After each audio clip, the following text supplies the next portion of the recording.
Hello, hello. Just a moment. We have me sound, we have DF sound, we have visuals. Haha. Hopefully everything is functioning. It's Wednesday. It's Wednesday. I've been looking forward to this all day. Hello, hello. Good morning, good afternoon, good evening, good day. We're back in Inlonzanor. The fort of Moonheart to carry on with what we were doing last time. We had all kinds of technical problems. I had power cuts, multiple power cuts, in fact, which disrupted us last time, which was a little bit frustrating, but you just got to roll with it. And that's the magic of live television, everybody. So, yeah, I hope you're well. If you're in the chat, give me a little hello at some point. I'd love to hear from you. Let me know how your day's going. Let me know how your thought's going. Let me know what you're up to. You're just chilling. You're at work, secretly checking on the stream. Let me know. Last stream, so I caught up on a couple of the notes. The main event that took place last stream was that we conquered a small holding. Let's pull it up. Here we are. Yes, which now has 100 population, by the way, which is super fast. I have never done this before, so I don't really know how it all works, to be honest. I'm learning as we go. And we took it, this small, what was Goblin Fort, with 2 military dwarfs and 4 unicorns, I think? Yes, 4 unicorns. And yeah, it went swimmingly. We didn't lose anybody, so that was good. Look at all our citizens. Can we request them? I have no idea how this works. We'll have to try this in a bit. I don't know. But yes, we took the fort of Hated Blunt and the site government. They named themselves, which I thought was really cool, the Trampled Gate. Very fitting, considering that it was the unicorns that swung it for us. So we now have our second settlement in our civilization, which is awesome. Very exciting. And let's have a little look around and see where our next. Ooh. Jackal Pack, interesting. So Hellish Cradles, is this new or? So it's not these guys. The Red Terrors.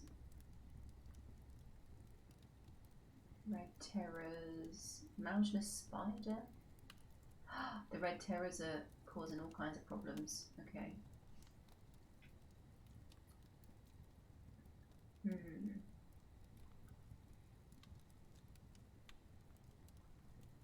Let's see. So they look new, just a brand new. Yeah, so we should definitely go and trample these as well as soon as possible. The Amethyst Hills, the Poison Screen, Wretched Doom. This is human, but I don't think they're aligned with anybody specific. Let's see. Civilizations. We have the bat people, the ant people.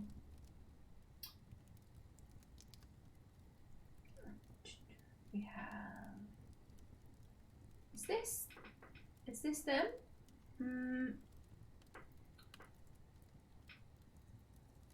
Oh yes, it's the red torments that have been causing us problems. Okay. And then yes, these are the humans, aren't they? Yeah. Okay. Cool. I think I'm gonna need my glasses on today because my eyes are tired. It's been a long week already. It's only Wednesday. Work, it's intense this week. Christmas time, busy, trying to get everything done before the holidays, etc. Everybody's rushing around, things must be done, deadlines must be met, goals must be achieved before the Christmas fun happens, unfortunately. So yeah, okay, let's get my spectacles on so I can see more clearly. There we go. And look less old when I'm squinting at the screen. I cannot see it. Is it human? Is it goblin? There we are. That's terrible for my neck. Don't do it. Don't do it, guys.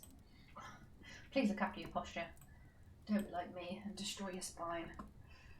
With 10 years of sitting at a desk like an idiot. It is no good. Right, okay. So we've got trading. We've just done this trading. Very nice. I think we basically bought absolutely everything that they had. We bought all of their bars. We bought bears. Oh, we have bears. We have some bears. I learned something new today actually, which is that a male bear is called a boar and a female bear is called a sow. Who'd have thought? I have no idea.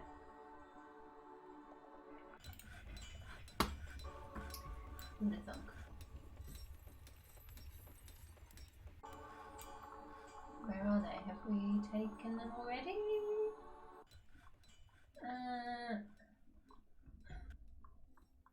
Wait. Oh, we haven't. Don't worry. We haven't bought jellyfish. I was a bit concerned. I don't remember buying jellyfish.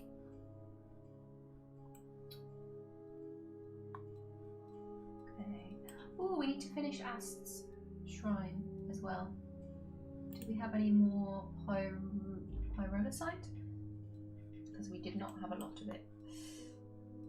Oh. Nice. We're training up some new military dwarves and elves and humans. I think there's only one elf and one human, but they're in there.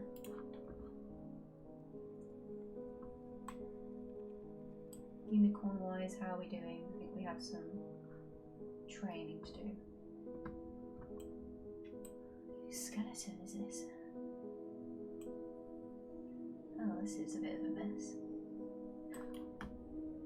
We really need to be able to clean outdoors. We really do. Like, this is just no good. Just so grim. Just, you know, visitors coming, just piles of, oh, we've got a giant, oh, where'd it go? It's in the trees, isn't it? It's in the tree. Oh, wait, where is it? Is it already in? Is it done? I hate these things. They're so fast and they're so gross. Oh, they're going for it, aren't they? Please take care of it. Lovely humans. I hate those things. Oh, they've dropped everything. Look. Oh, are we gonna get some freebies? We get in trouble if we steal it, as in if we just pick everything up. Some things happened here. Ooh.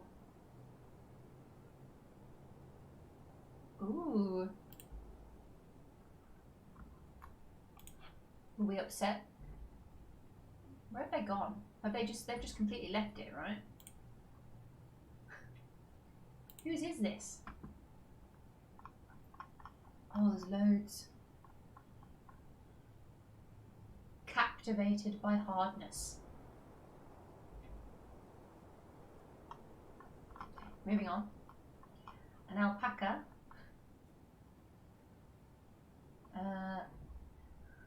Some eyes. Ew. Cheese. Okay, so there's nothing really exciting here. But, oh. There we go. Okay, so what else? We've got our training going on.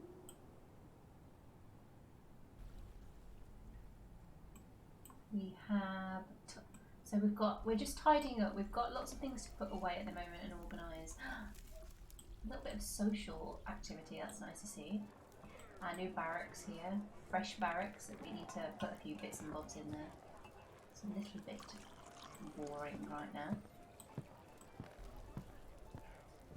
A load of empty bedrooms. Okay, so beds. Do we have some beds on the go? Cherry wood. Oh god, we have so many cherry wood doors. Oh, okay.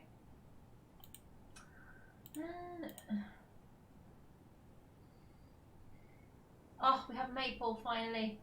Ah, thank you. But we're not making beds. Okay, let's make some beds. Maple beds. Thank you very much. And oh, we are slowly doing it. Are we? I don't know anymore. There's too many. I'm losing track.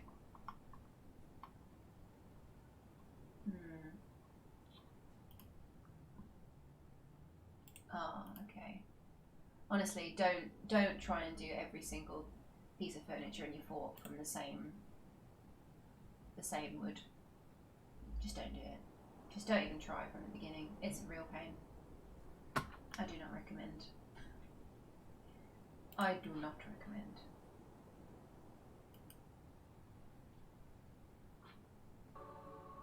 But yeah, let me know how your day's going. Let me know if you've played Dwarf Fortress before, or how long you've played it. If you're new to the stream, say hi. Tiffany.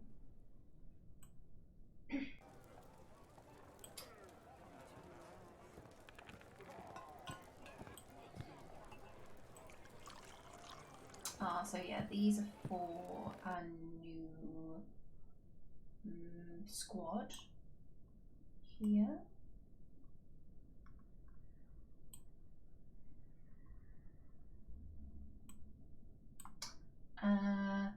Ooh, this is the Cyclops skeleton.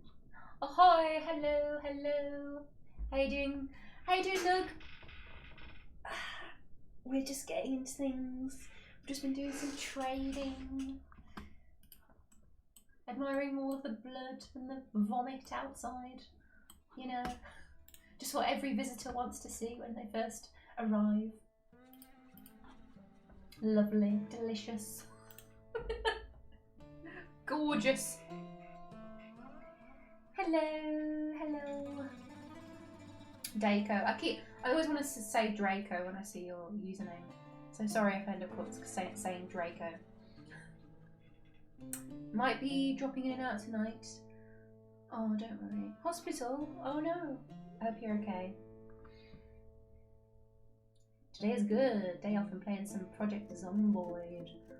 Nice, nice, nice, nice, nice. Very nice indeed.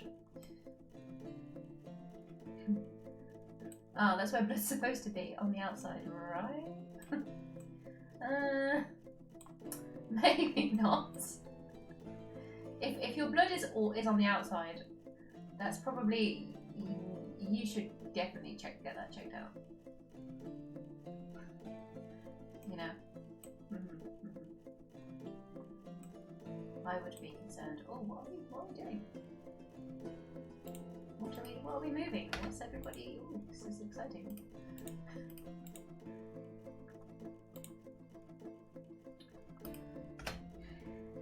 Okay. Oh, the unicorn. Oh, this is wild. Is it? No. Oh. Oh dear. Please don't kill our unicorns. Oh, they're on the wall. Lol, that's funny. Please don't drown. They'll probably fall in here and drown. We need to build this wall up. But I didn't plan it out very well. I was a bit silly. Didn't plan it out. So now it's going to be a pain. That's so funny. Can you imagine how that actually would look in real life? Just two giant white horses standing on a wall. Like angry dogs. You get out of my... Not pub. Get out of my fort. You horrible mantis creature. Is it dead?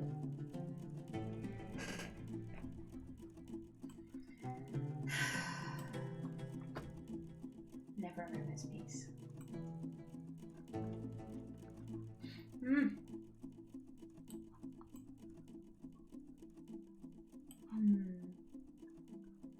They do make me happy though. Even if there is blood everywhere. Cool. Alright, I think this is done. They are still here. I think they should have left by now.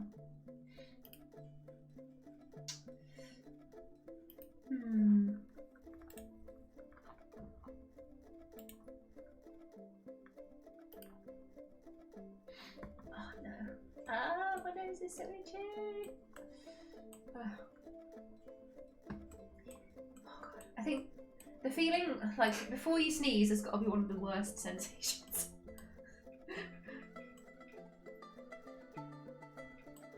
It's not a good one. Oh, they're everywhere. What's happening? Uh-oh, there. I think I just saw it. Where did it go?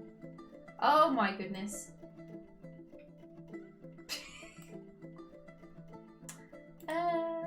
Something's Where is it? Where is it gone? It's still here somewhere. It's like the peregrine falcons as well. They're a right pain in the backside. There you are. It's just running around causing problems.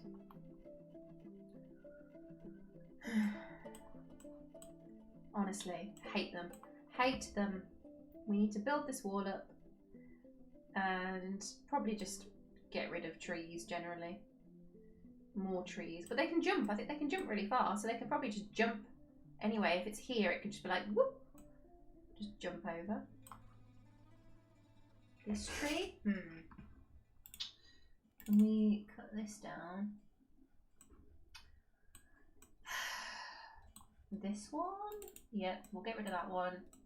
Hello, welcome, welcome, Nedgeman, Nedge? Let's go with Nedge. Hello. Lovely to have you here. Yeah, I'll get rid of this one. And, oh, there's a little fairy, look. Hello. So cute. Cutie cute. I did catch a fairy once, but I couldn't do anything with it, unfortunately.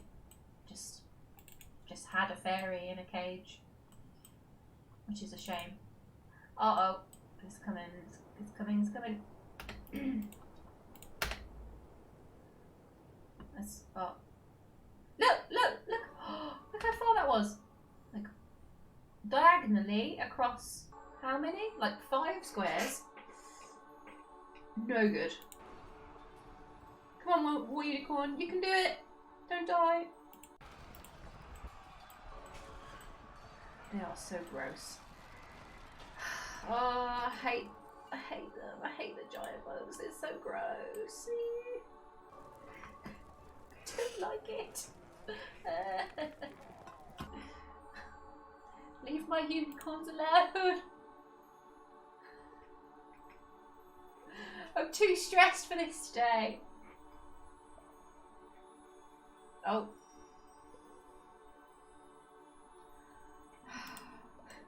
It is quite funny to watch them. Oh no, this was a really cool one that killed the Cyclops, I think.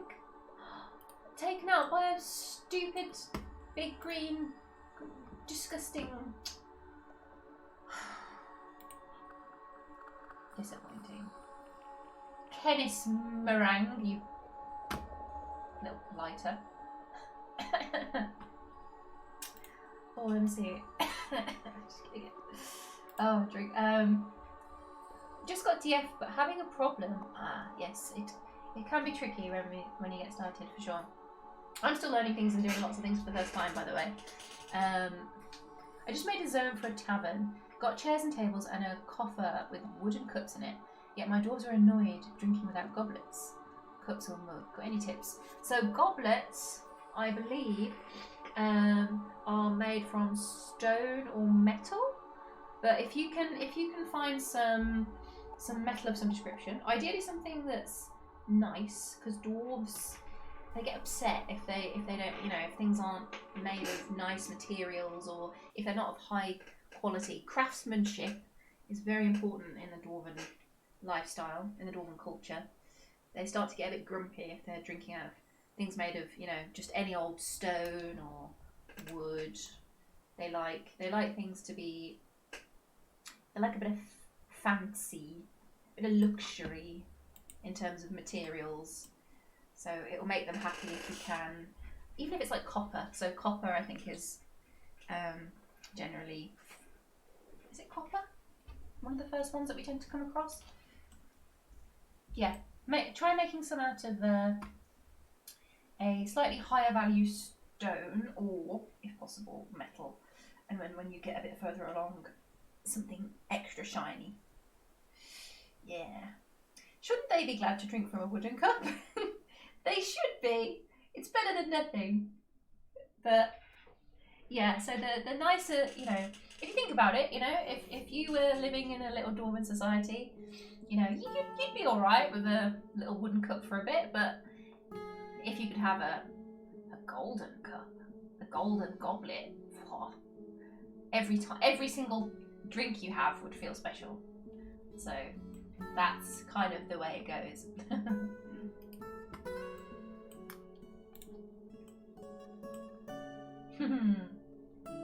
Yes, they can be a bit high maintenance, dwarves can. You will come to learn all about this as you play more. There are lots of things that upset dwarves. They are very tough though. You know, the things they can survive are pretty crazy. But they get very upset when they get wet in the rain. So, yeah.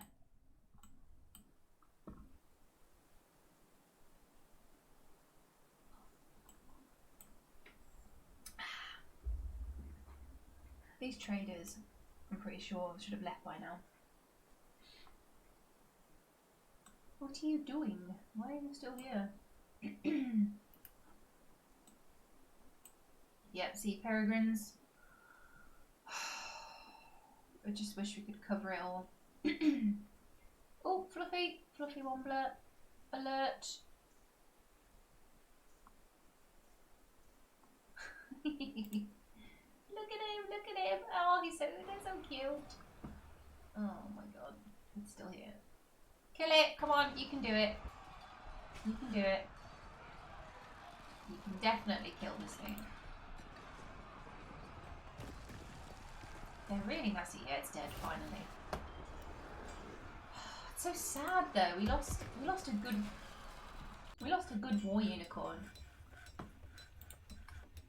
Ugh, just gross. Hate them. Get them out of my sight.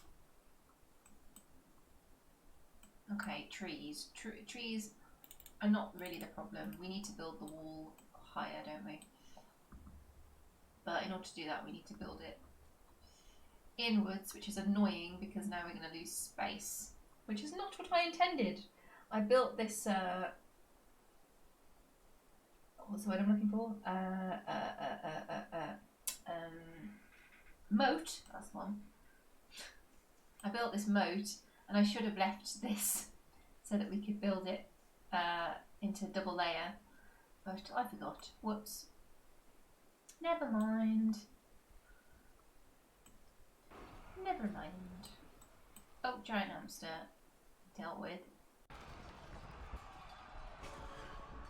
More migrants have arrived. Just in the nick of time. Wait, hello? Nothing?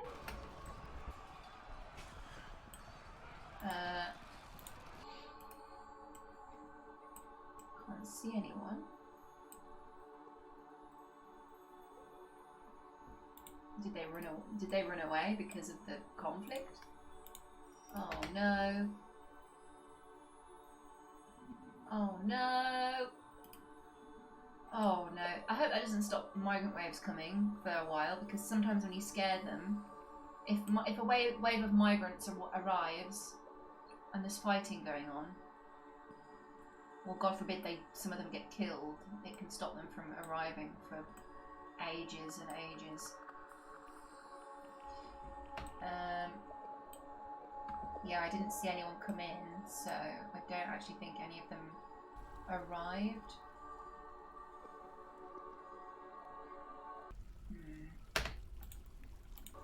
Just run off. Maybe.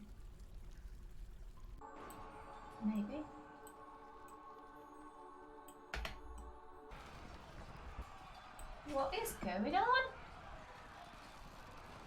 It's like a mad zoo. Who's fighting now? Yeah, see, look, Peregrine's pain in my behind. Just, we need something to deal with them. Ew. Oh, grim.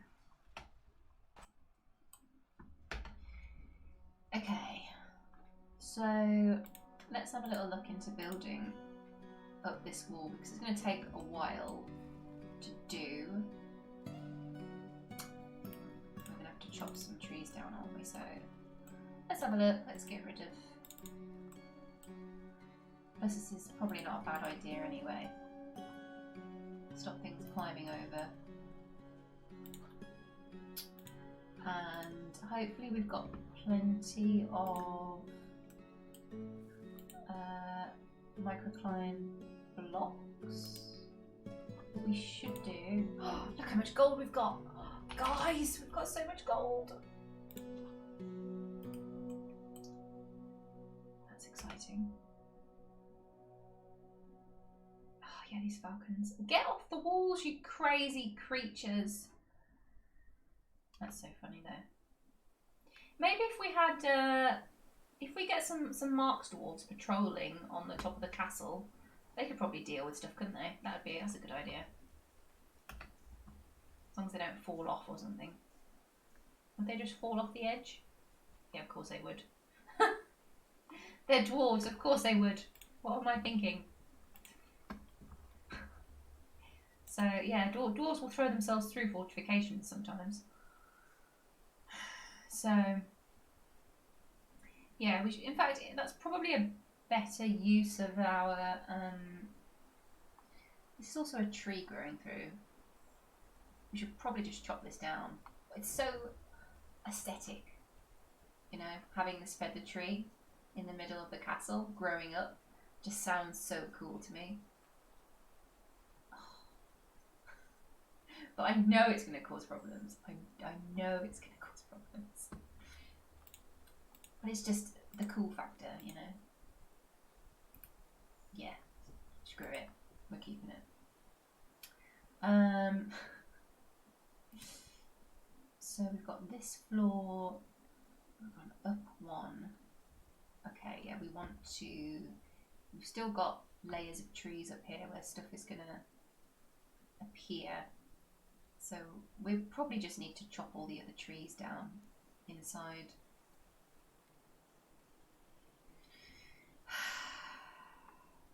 Thankfully there's no elves anywhere near us, because, yeah,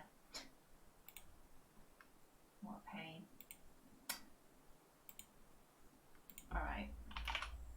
We should definitely have more microcline than this. I feel like we've been doing a lot of block making.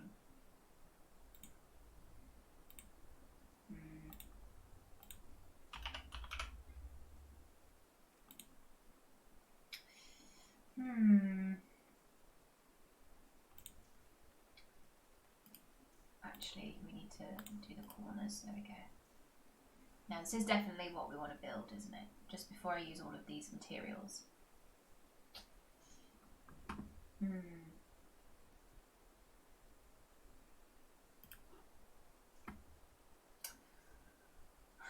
Because I wanted some living spaces, but that's not really top priority right now.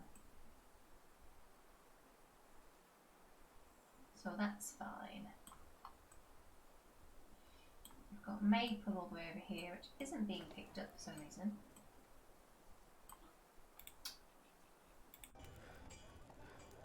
Because we don't have everybody in burrows. Or we shouldn't. What is this? See? They just keep coming. Oh, he's already dead. Okay, good. Please, get rid of it, get rid of it. I don't even know how high the wall would have to be to keep them out because they're so annoyingly agile.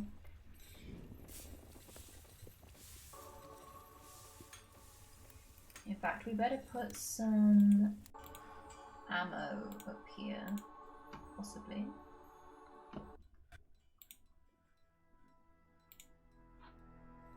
Ammo, yeah. Nice. What kind of ammo are we putting up here? Okay, not blow darts, no.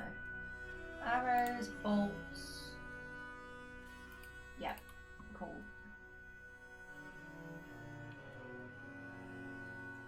Good job, everybody. Nice work.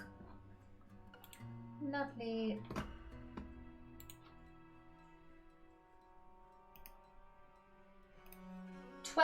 Baby, 12 llamas. 12.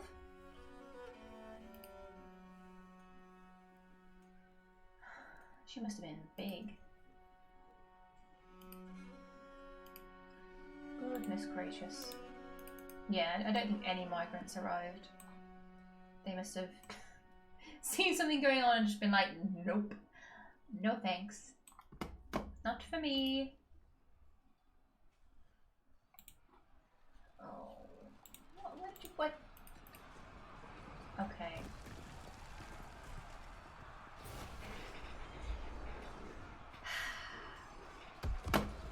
Where are we?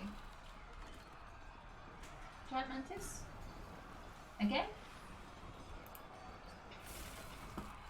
Who are we fighting? Are we fighting each other?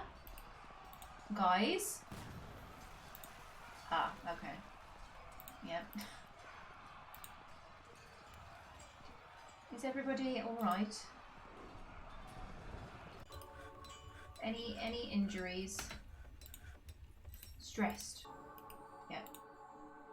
Injured. Edsel. Oh, for goodness sake.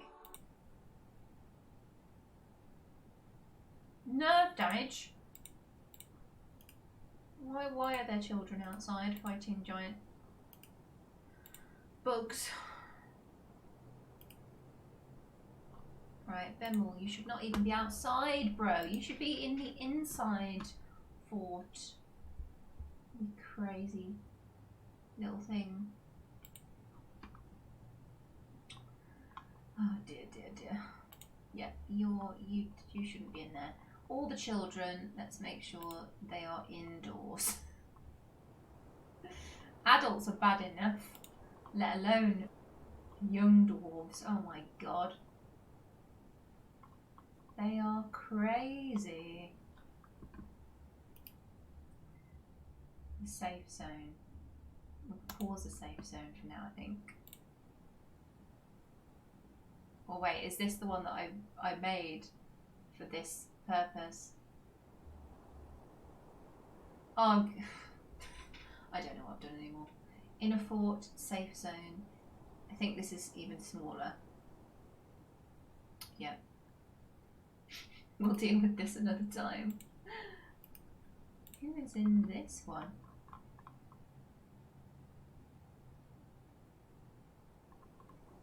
I was trying to get them to go down and start working, I think.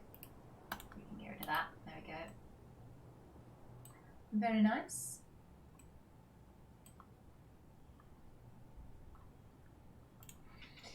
Thank you very much for sharing a little bit of your time with me today.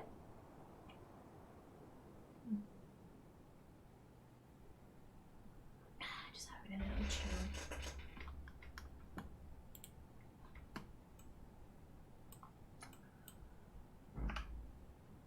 Oh, just listen, peace, for a moment.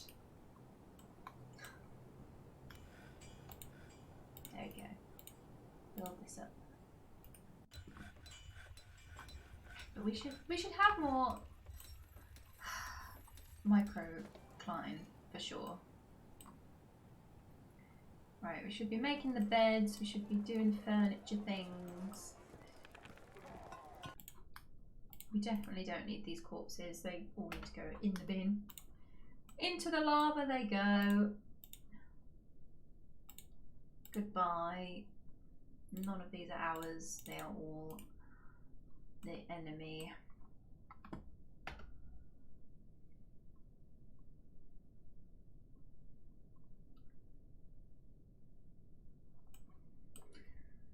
We've still got crowns sitting around on the floor for absolutely no reason at all. Okay.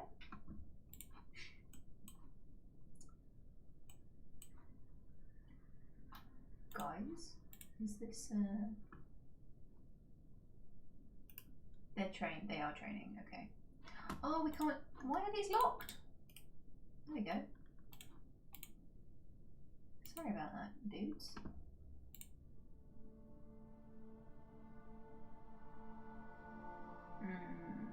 We can probably, let's just tidy this up a little bit.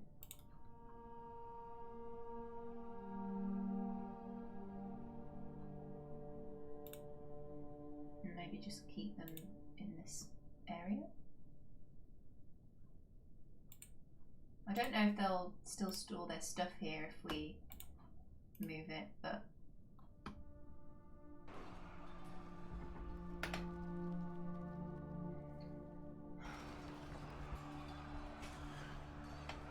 what now?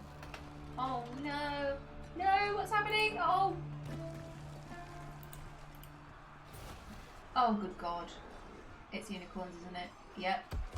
Yep. They never die that fast. Unless it's unicorns. Oh, no, no, no, no, no, no, no, no. This is terrible.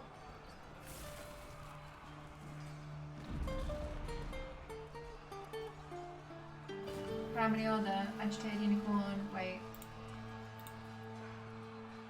Oh, we need some more cage traps. Oh no, there's loads. 1, 2, 3, 4, 5, 6. Oh. Oh no, no, no. Guys, guys, guys, guys. Right, where's the... But you see how quickly... They're so dangerous. They're so dangerous. No. Come on, who is our closest? It's,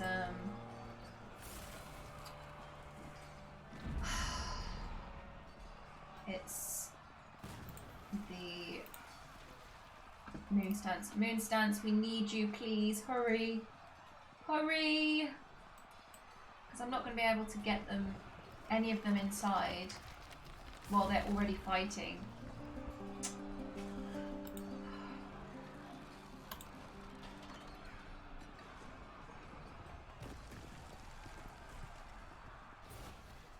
Oh no. Agitated unicorn. Yep. Is this one too? No. They're all here, are they?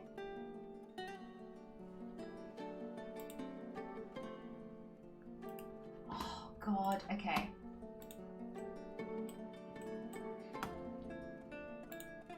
Well, we can try it. We can try and encourage them back inside, but I don't think...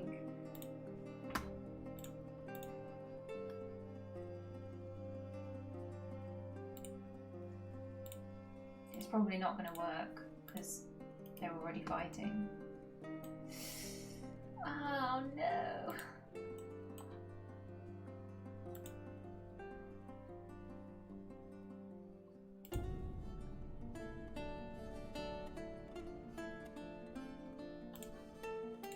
Alright, let's just get them all to come up ASAP. I don't know if they'll... Will they move faster if I order them to kill than station?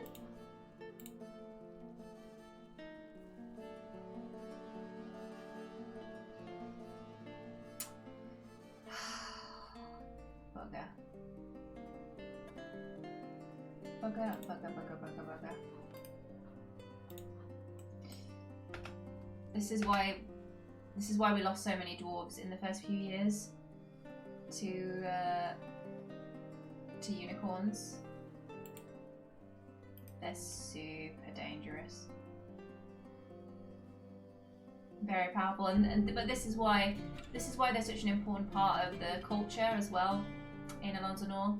It's why the decision was taken to capture them and train them instead of kill all of them, unless we have to. Oh no. Unib. Oh, this is so sad. No, who was that? Oh, four dwarves. Unicorn. They are no joke. They are no joke. No mercy. No. Are they dying from their wounds? Where are you What are you doing? Oh, they're chasing after one, of course. Have the rest gone?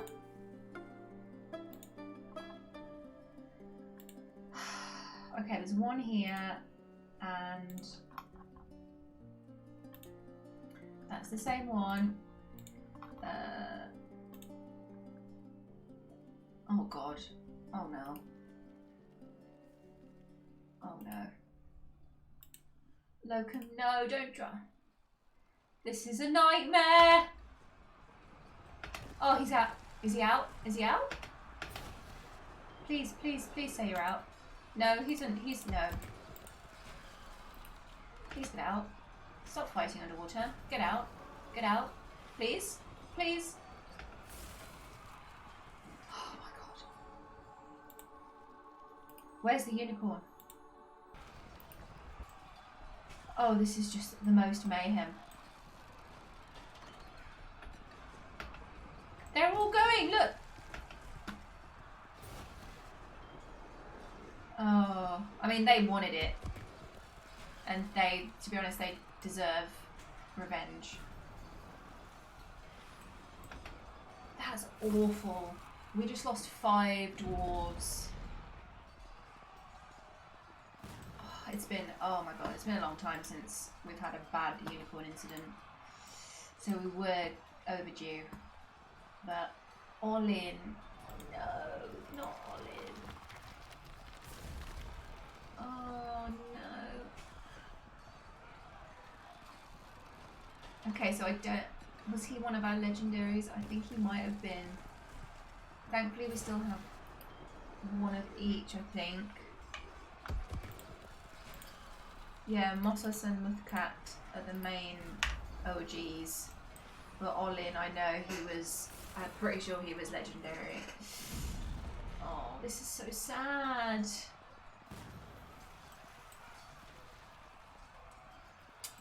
Well,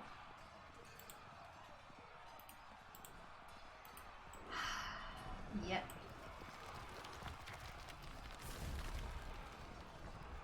Rakus, Time Military Commander.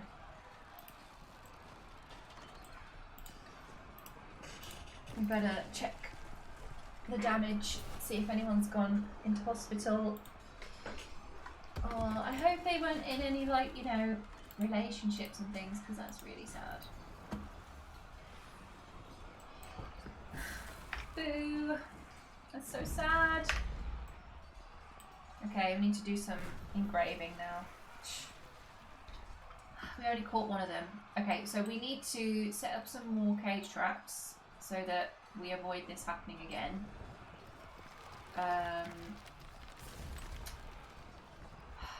Dear. Right, this is Highwood.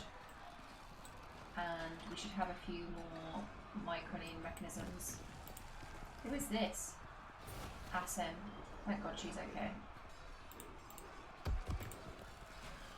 Let's have a little look at the combat log. Oh my god. Oh my god, okay. Let's see what Asen got up to. She's, the unicorn misses her. She bites it on the head. She just goes straight for the face. No weapons, just 100% face first. She latches on. So she stunned her. She bit her so hard. She bit the unicorn so hard in the face that she stunned the unicorn.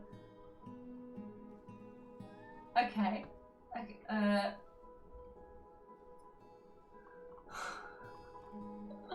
Oh my god. The mayor bashes the unicorn with her warhammer, fracturing it.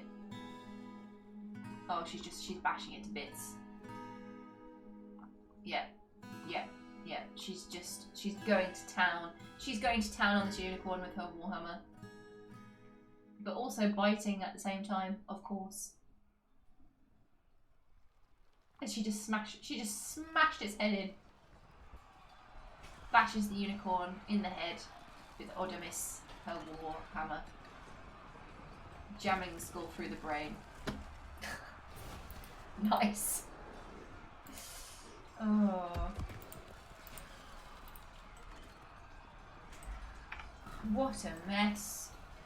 Yeah, we've got... Okay, Anaya is in hospital. Anybody else? Did we just lose 2 doctors? I think we did. What on earth were they doing? We lost our chief vet. What? Wait. Avuz? Oh no. Avuz. Her boyfriend. Oh my god, who was it? Who was he? Dodok. Her and Dodok were a thing. Deduk. I call him Dodok every time. Oh no. He lost his girlfriend. Oh no. Oh, that's so sad. I'm sorry, bro. The drama continues. And he's injured as well. Oh no. He must have, like, did he come to her rescue or something? Oh my god. Probably not, but you know, it all adds to the drama. So Deduk is here. Avuz, I think, was unfortunately involved very early on. I think she just got caught outside.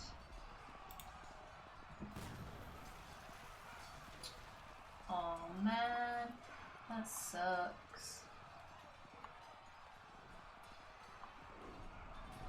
She put up a good fight though. She did her best.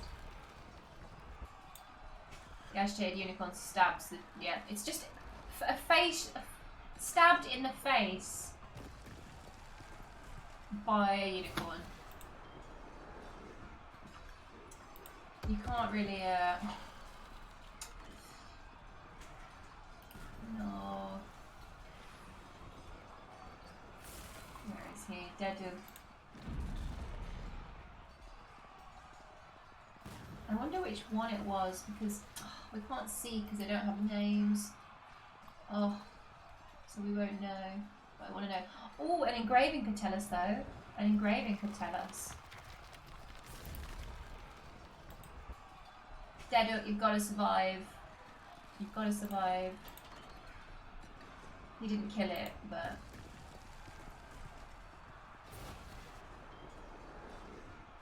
Spattered with blood, spattered with blood. Water, water, water, water.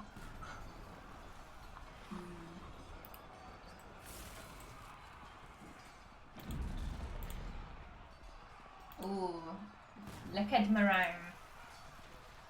So this one might have already got a few kills in with its name. Let's see. Olin. So we know it killed Olin. We don't know about the others. Man, this is so...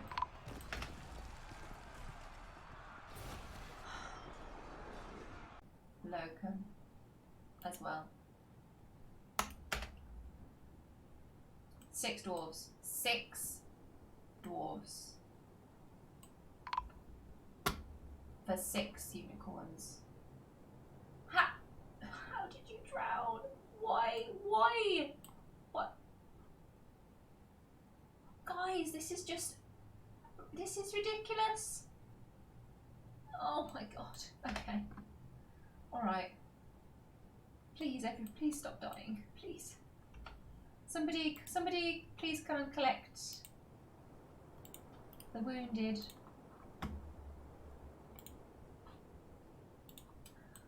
Oh my goodness.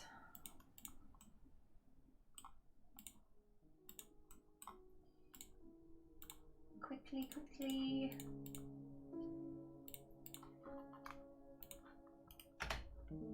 Collecting wounded should, I think, well, I say it should ignore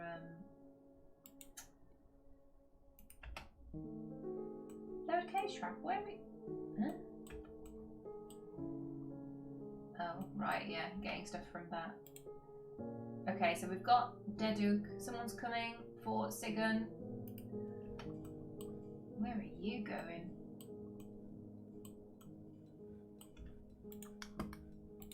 What are you? Is it wood? No? This is so dangerous. Yep, okay.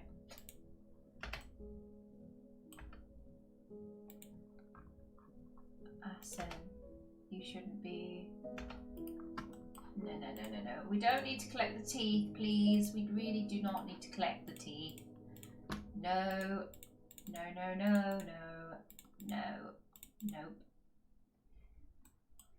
Let's just lock all the teeth. Leave the teeth alone. It is a waste. Right, Asen should not be in this this burrow. No, you definitely shouldn't be. You should be in the inner fort only. Madam, please get inside.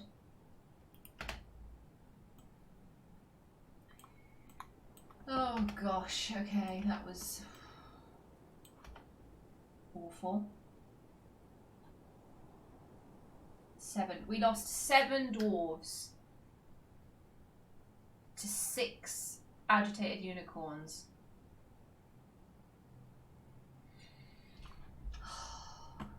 Gosh.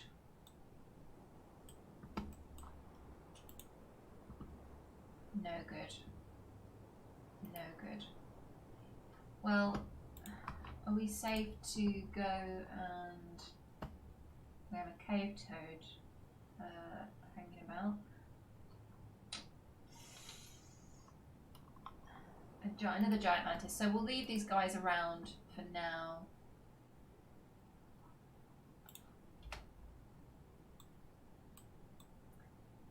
Oh, that's so sad. Avu's going is really sad. Oh, I'm so sorry, Deduk. Deduk, I'm so sorry. She was our chief medical dwarf as well.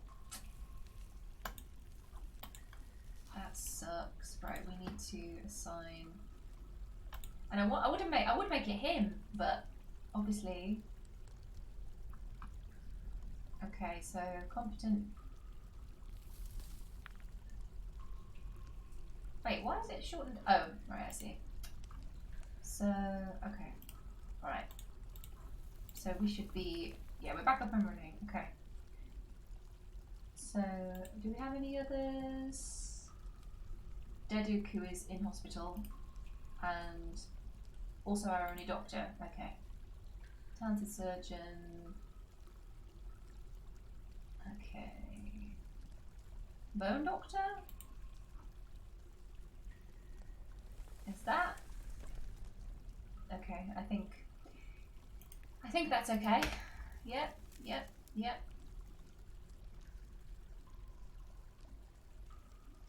Got everything we need.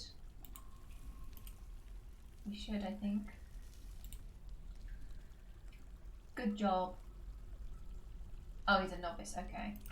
Well. He's come quick. It's all going on tonight.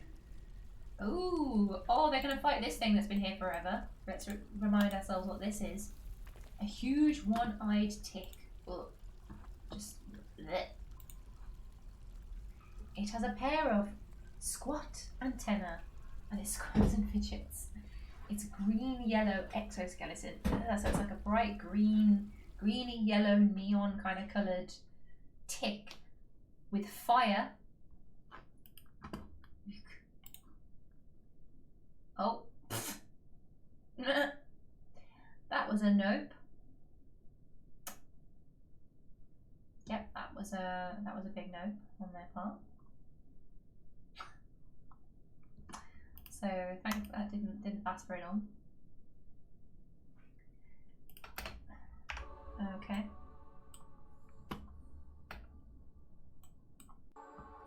Yeah, so I don't think we should need to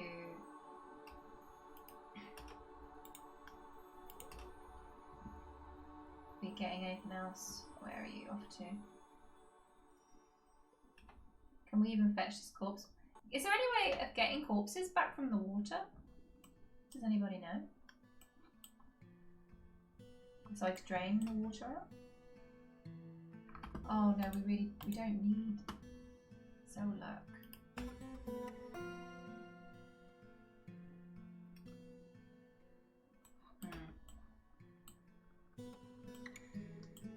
Yeah, we better.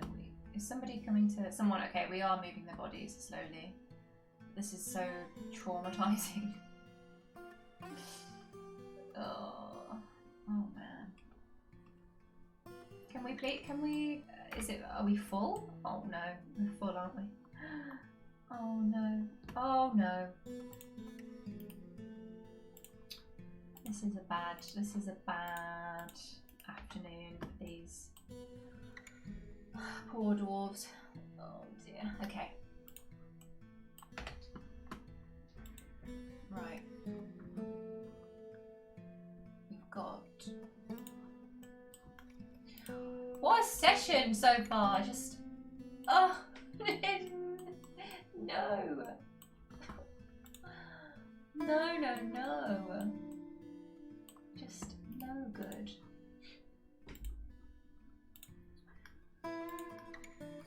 Right, we're gonna need some more coffins made. That's never a good day when we've run out of coffins. That's not a good time. Oh, I hate it when it does this and it just automatically assigns it. Whoops. So who do we have? Amos has been around for a while. Unib had as well. Olin, Locum was new-ish. Rith has been around for a good while. God damn it.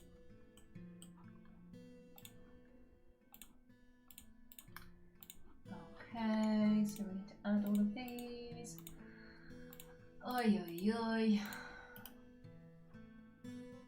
So Amos.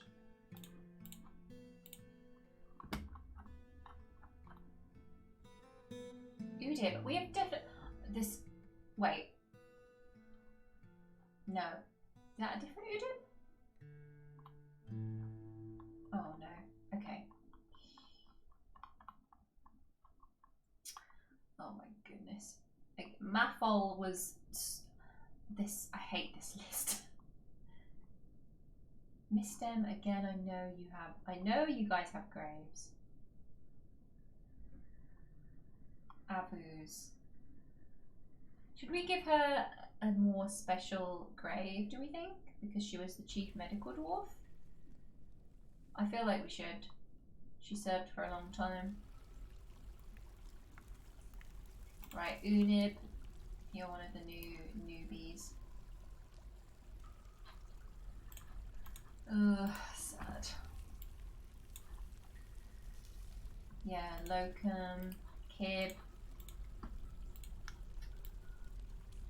This list is so long. Oh no.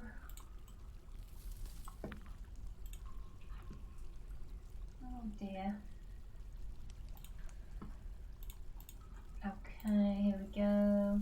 Hello. I know. I was meant to be installing DF hack. Hi Yegned. How are you?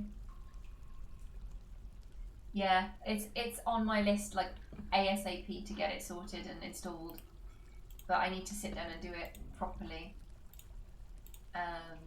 So I'll either do it this weekend or and then I'm breaking up from work for Christmas for 2 weeks. So if not, then I'll definitely get it done over Christmas. And I'll definitely be doing some extra streams over Christmas as well. So that'll be awesome. Working on lots of content and lore and fun things. But lovely to have you here. Hope you're having a lovely day. Okay. Oh, the sadness, the trauma.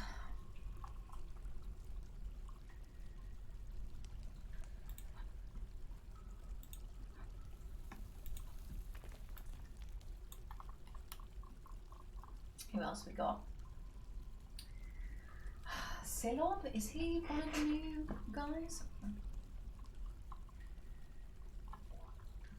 Might as well. Silob, Rith.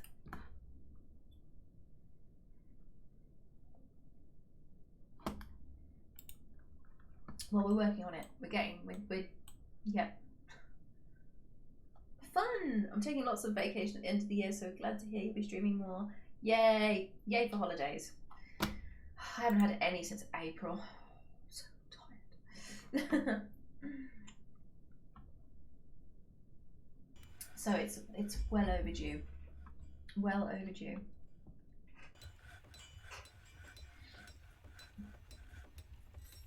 I only get the 25th and the 26th off. Oh no, I'm sorry. I have been there, not for a long time though.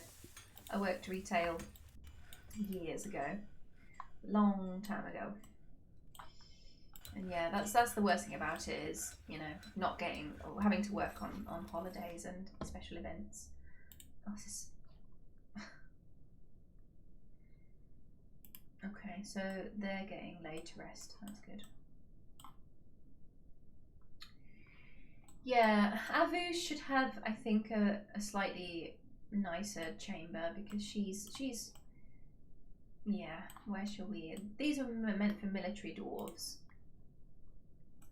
So maybe we have a. Oh God, what now?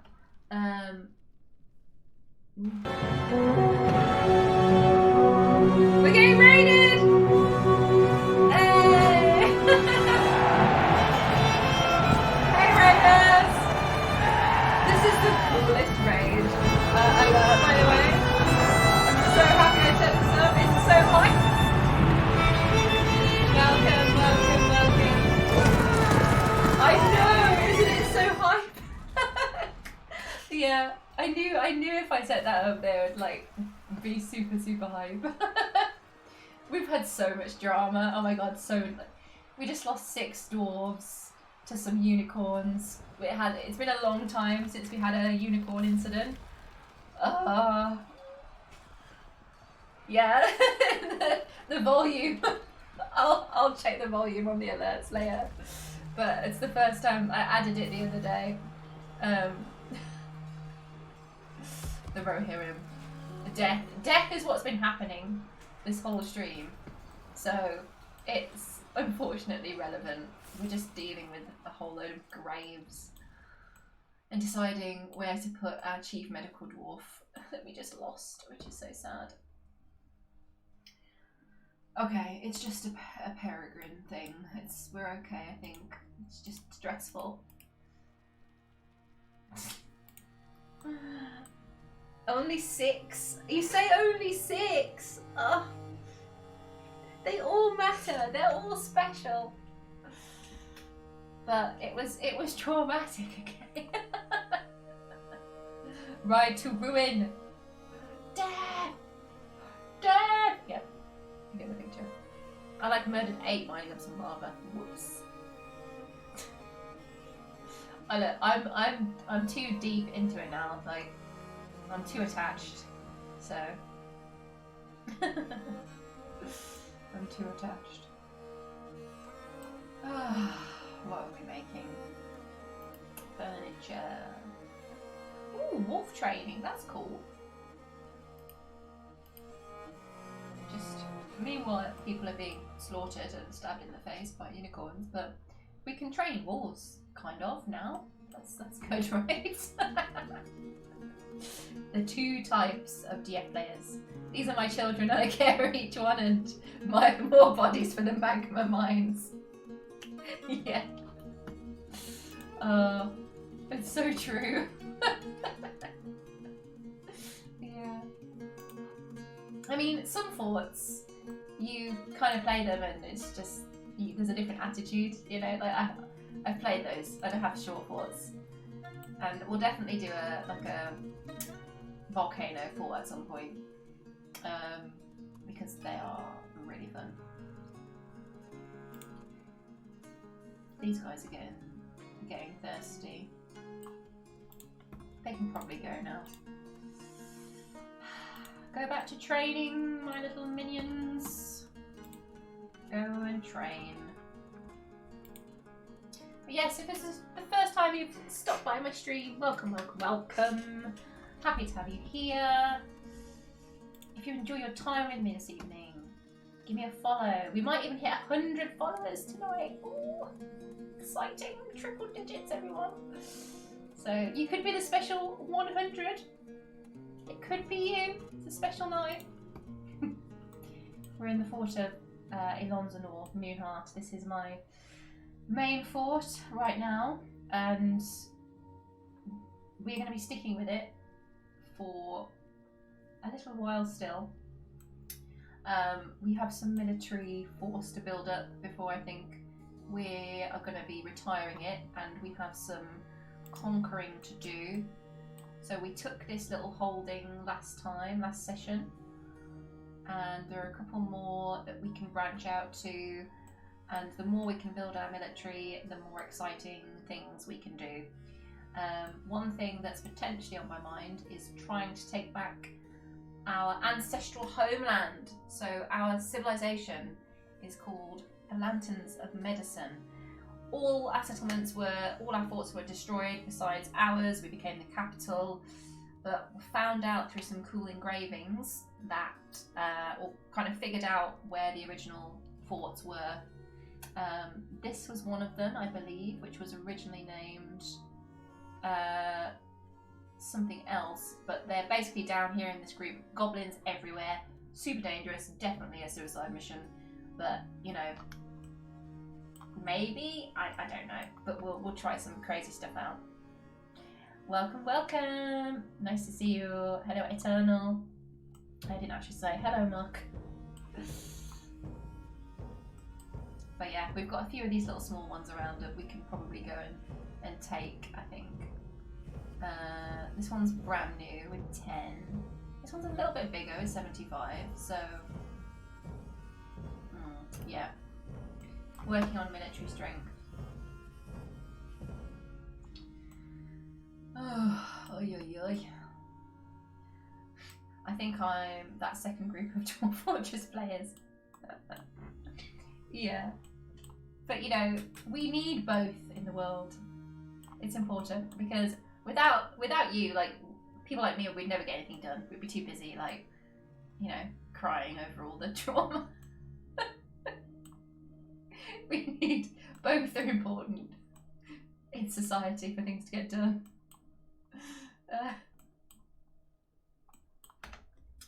Right, so let me see. Yeah, training, very good, very good, very good.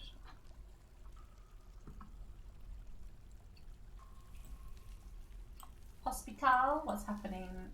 Why is Bemmel? Is he okay? Oh, okay, he's not actually in hospital.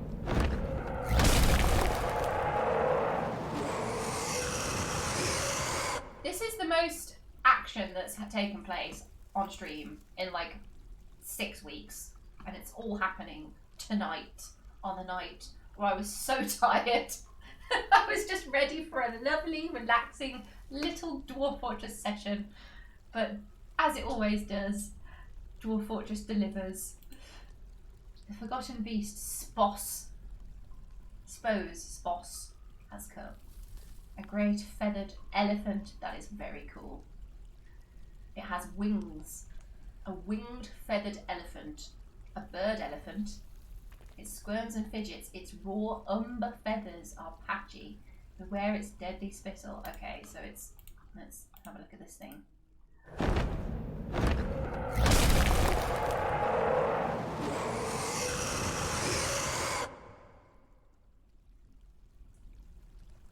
Have I...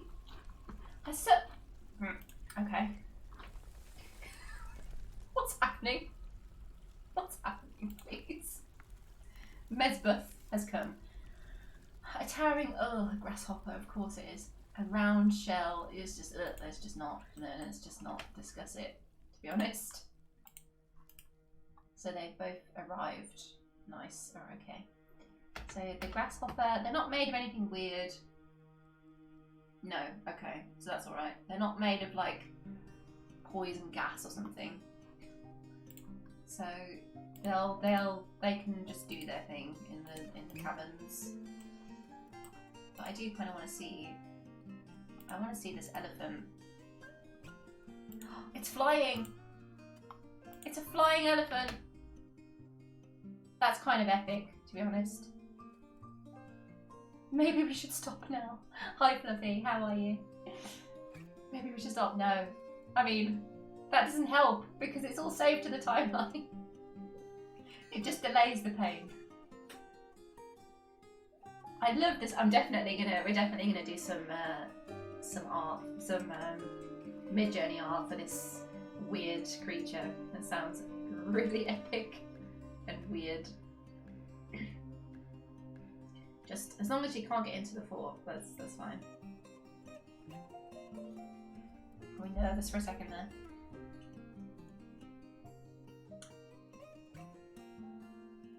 Nope. Just flying around like an elephant does. You know, just totally normal. Nothing to see here. That's fine. Just totally average. There's a Forgotten Beast out there that's streaming on Twitch to lead a raid on your fortress.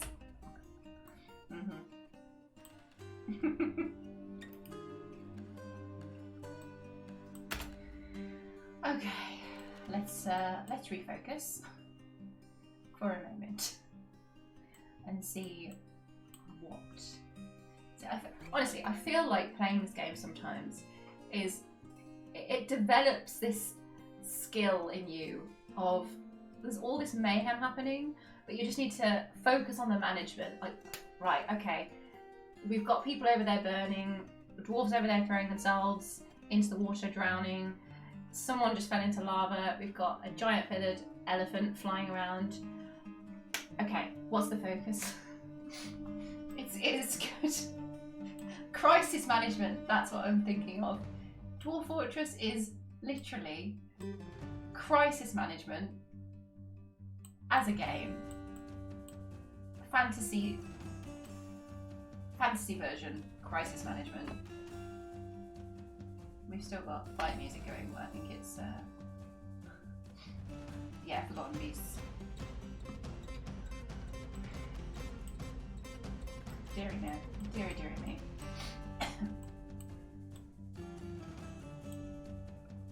Alright, so everyone's at a hospital. Okay. I think we've moved all the corpses. Okay, good. Deduk is probably cleaning the blood of his lost lover off the floor. That's awful. I'm so sorry. Oh, I'm so sad for him. Wait, what are you cleaning? You're not cleaning grass, are you? What are you doing, you little weirdo?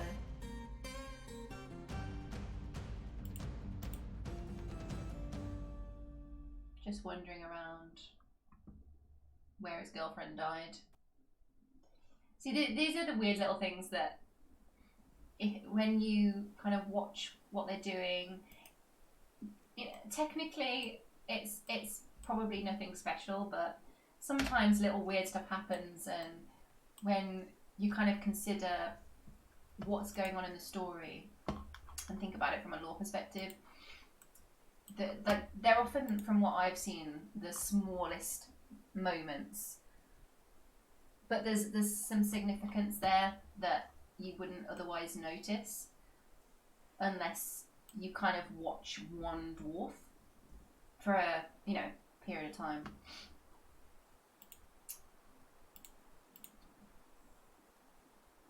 I'm sorry, bro. Your girlfriend was very cool. He's had a hard time, has our Deduk. He has not had a fun time the last few years.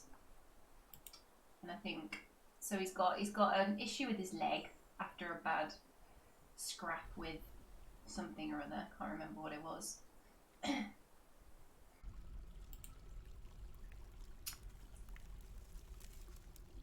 What are you fighting? What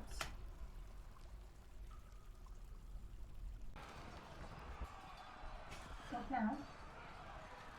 Another unicorn. Okay, of course, yes. Oh, it's a unicorn fighting a peregrine. Okay, of course. Ah, here's the peregrine. The unicorn is fighting, so that's wild, is it?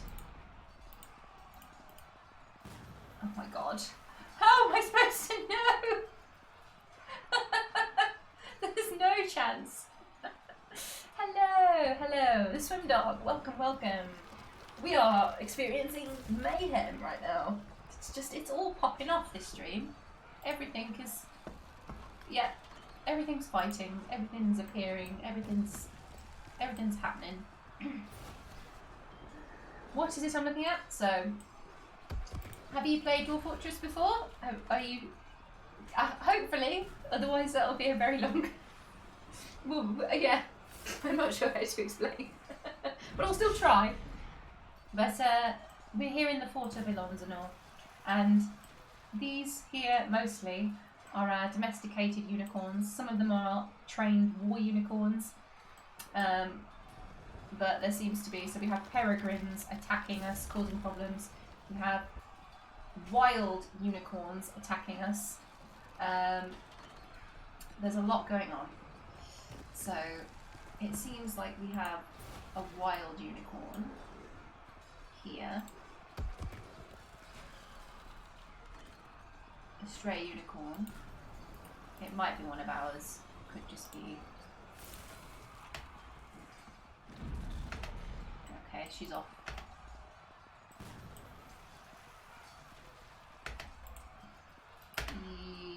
Yeah, I have no idea. I have no idea if there's a wild unicorn in there.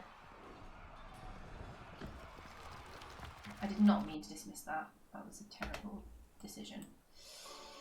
There were logs I wanted to look at. Oh dear.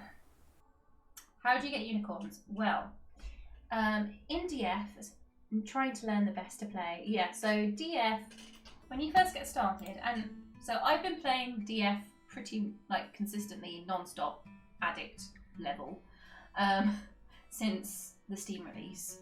And obviously now it's basically taken over my whole life, and I'm also now streaming it, and yeah, it's just my brain at this point. I've officially assimilated into the dwarven culture. You know, I'm probably going to marry a dwarf. You know, all these things. Good, smart decisions, in my opinion. Probably going to take up studying mineralogy, all of that stuff. But yeah, when you first start DF, it is a little bit, of course, it's a little bit overwhelming. I always say there's loads of great just starting guides on YouTube. Go for a basics one, because yeah, otherwise it's a bit overwhelming. So I would just start with the basic tips. The first few forts that you play will be a complete mess. You won't really have a clue what's going on. That's how it's meant to be. Don't worry about anything. Just try stuff, experiment, have fun, enjoy all the madness. Don't get attached to anything, or do, but be prepared for pain, and just enjoy the process of exclamation mark, capital, fun, exclamation mark. Yeah, and remember that losing is fun. Yeah. And you will you learn as you go, kind of, with Dwarf Fortress, and you will be googling things. So I made the hilarious mistake of when I started playing Dwarf Fortress, of not wanting to look at any guides. I thought, I want to discover everything naturally. I just want to, you know, learn as I go, and you know, no, DF is not that kind of game. You need to look things up on the wiki. You need to Google stuff that's happening to understand. Sometimes there are intricate systems. However, I will say there are only a few main things you need to know, really. Once you've learned those, everything else makes sense. But you will soon discover, if you haven't already, the levels of detail in this game are what make it really special, because DF is really, it's a world generator, it's a story generator, it's not a simulation game, but it generates stories, characters, events, lore. This is what it's about. It's, you know, what the dwarves care about, you know, what they like, what they're thinking. So it's kind of less about controlling everything that's going on, and more sort of guiding it in a general direction, and then watching it completely not go to plan and enjoying it anyway. So far, my first fortress is pretty stable. Is there a way to keep your population a certain level? Yes, there is. In the settings, there is a pop cap setting. I do that with I have done it with all my forts, like the last 5 forts I've played, and with this one, I think the pop is capped at 100. So yeah, it can be a bit difficult if you have loads of people arrive at once and you're not ready for them. It can be a bit much. I did the same thing last 10 minutes before I went off and googled the heck. What do you do in this game? You can change the population cap.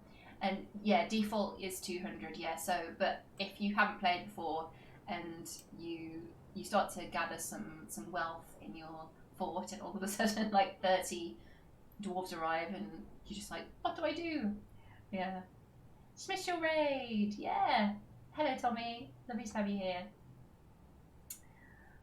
Lovely to have all of you here. Thank you. Thank you for emotionally supporting me with this stream today. Okay. It's all violence. It's all violence today. So the war unicorns, they should be fine. It's just peregrines messing about. They'll like fly in and attack something and then just fly away, and it's very annoying.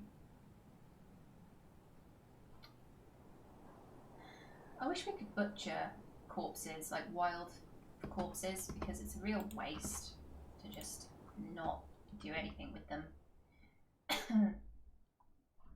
But I suppose we'll have to just get rid of them. Never mind. What a waste of goodness.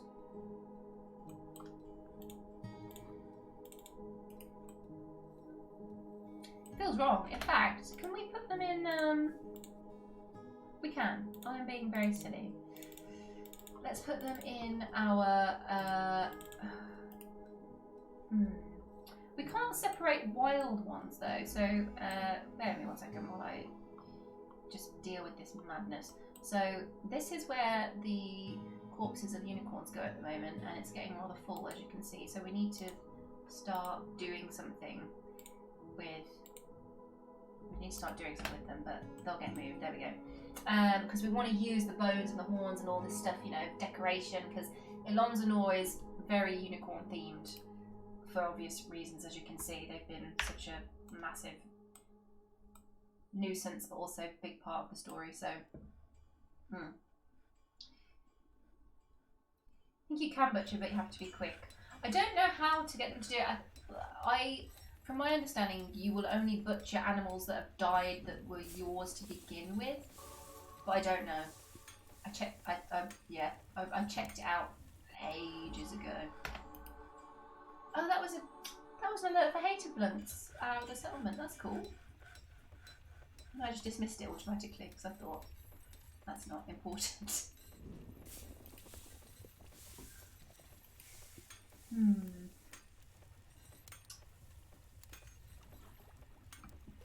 I've had dwarves butcher things they've murdered.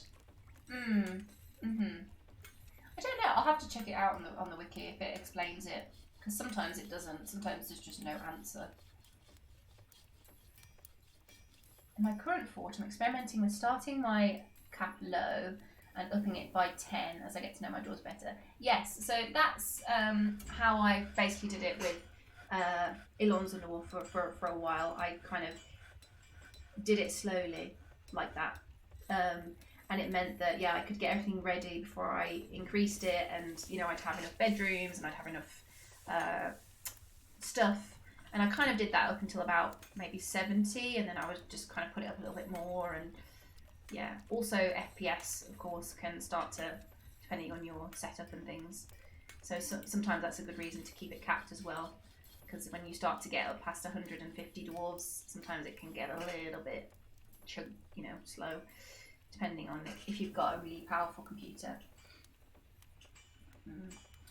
Your dwarves will auto butcher corpses of anything you don't own. Really? If it's too far gone, oh, okay, yes, it starts to rot then. Yeah, oh yeah, that's kind of gross. No. Okay. Can be a problem because your dwarves will run into the caverns. Oh, it's a set. Oh, that makes so much sense. Yeah. So it'll be under what? Labour somewhere? Yeah, it'll be in here somewhere. You're totally right. If they don't have anything else going on. But I suppose most things probably start to go a bit off before they get a chance. What are we building right now? Is it this? Ah yeah, we've got a bit of ammo up here. Nice. Is this why we've got so many creatures appearing? Because we're outside, spending too much time outside.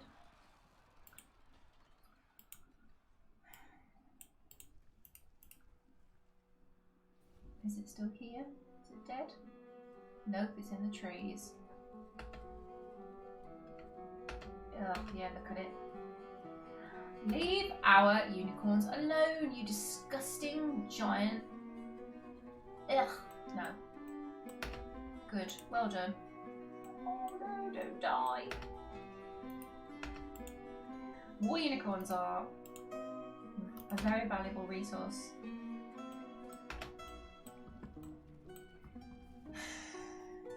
Right, we need some more traps, I think is what we need.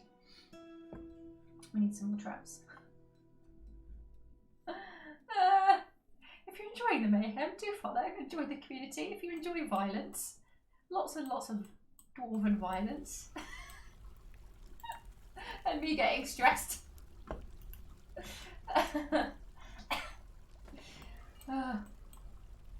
Right. We want to get some mechanisms made. Let's see. Let's have a look.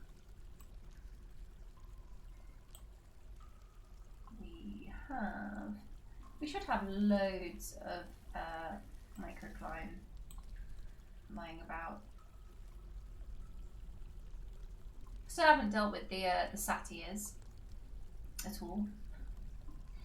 If you're just jumping on, welcome, welcome, welcome. Happy to have you here. Oh, we have a few other captives as well. Trained, nice, masterfully trained, beautiful. See, we know what we're doing now. We've been doing this for a while. Satyrs. What do we do with them? What do we do with them, guys? Do we kill them? Do we just deal with them, get rid of them? It's a shame because I feel bad because they're like sentient, intelligent beings, but I don't know what, like, because they're agitated, if we release them, they will just automatically start attacking us. So I don't think we really have many options. We could release them.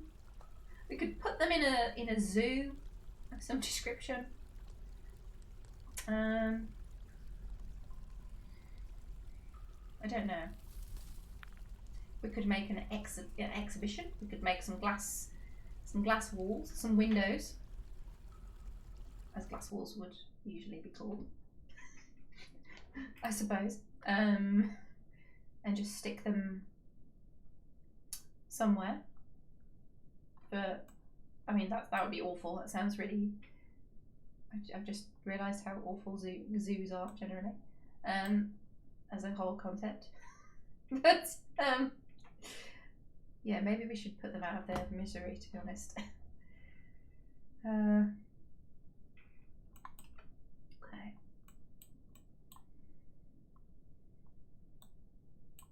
So we made a whole bunch of steel armour recently as well. What is it you're trying to accomplish with the satyrs or in general? Because there's probably quite a few things.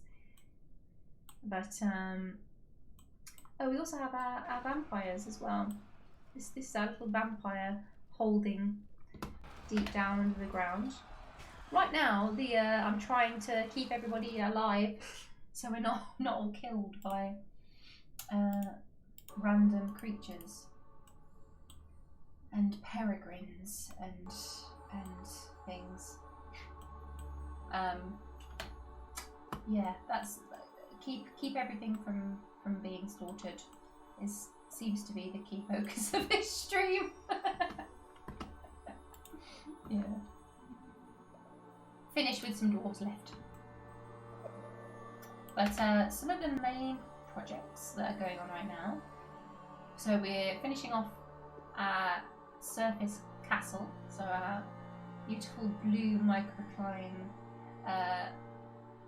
castle fort building that's just covering the main entrance to the fort. So we've got that. We've got the wall to finish as well. So the wall around, which is slowly but surely getting done. Military, so we're focused on building up military strength at the moment. So we've got some more recruits being trained, a couple of newer squads that we are strengthening up, and we have our eyes on a few settlements to conquer, hopefully. This one we took last session. I'd be interested if anyone on stream, anybody watching this evening has experience with conquering forts and having holdings, because I have not used this before. So it seems to me like we can request residence. But I have never done this before. And if that's the case, that is brilliant.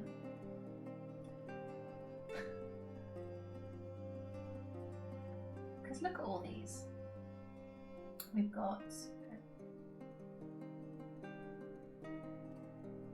Oh, it doesn't... I thought it would order these by how, like, by quality, but it doesn't, so we have to just look at them. So, have we got anybody? Ooh. Oh, okay, so it looks like... Oh, so skilled, competent negotiator. Man, I don't even have the fortress part down. No less going anywhere else on the map. Yeah, there's a lot. I've played... How many hours have I played now? I must be getting up to... I'm well over 500 hours now. I must be getting into... Like, I'm fast approaching... Yeah, a lot of hours in a short space of time. And the great thing about Dwarf Fortress is... I don't think it matters how long you play it for. There's always stuff to discover, which is why I really like it. I love it. And even if you know what you're doing, yeah, there's craziness always going on. Okay, so furniture. We were doing a few bedrooms, I think, as well. Yeah, we'll do... Which ones shall we do? We should give our doctors and medical staff, I think, some bedrooms. That'd be nice.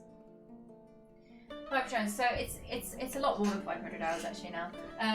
So no, I played in total about 12 forts, I think, and yeah, the first few didn't last very long, and there's about a succession of.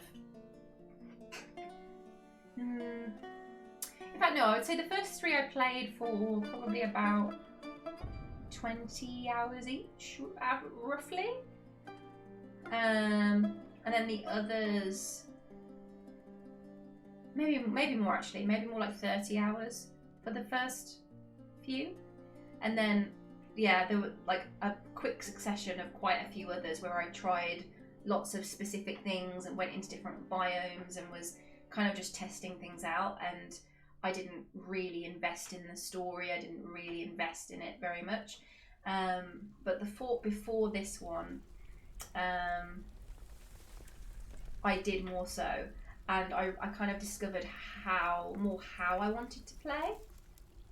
Yeah, before getting into Inlonzanor, which is this fort, Moonheart, and the world that I'm in now, which is called Romthadar, and I am essentially digging into the lore, the story, the characters in great depth, because for me, I think this is how I enjoy playing the game the most and getting the most out of it, is by really sort of settling in to one place and really getting to know everything that's happening and the relationships that are building.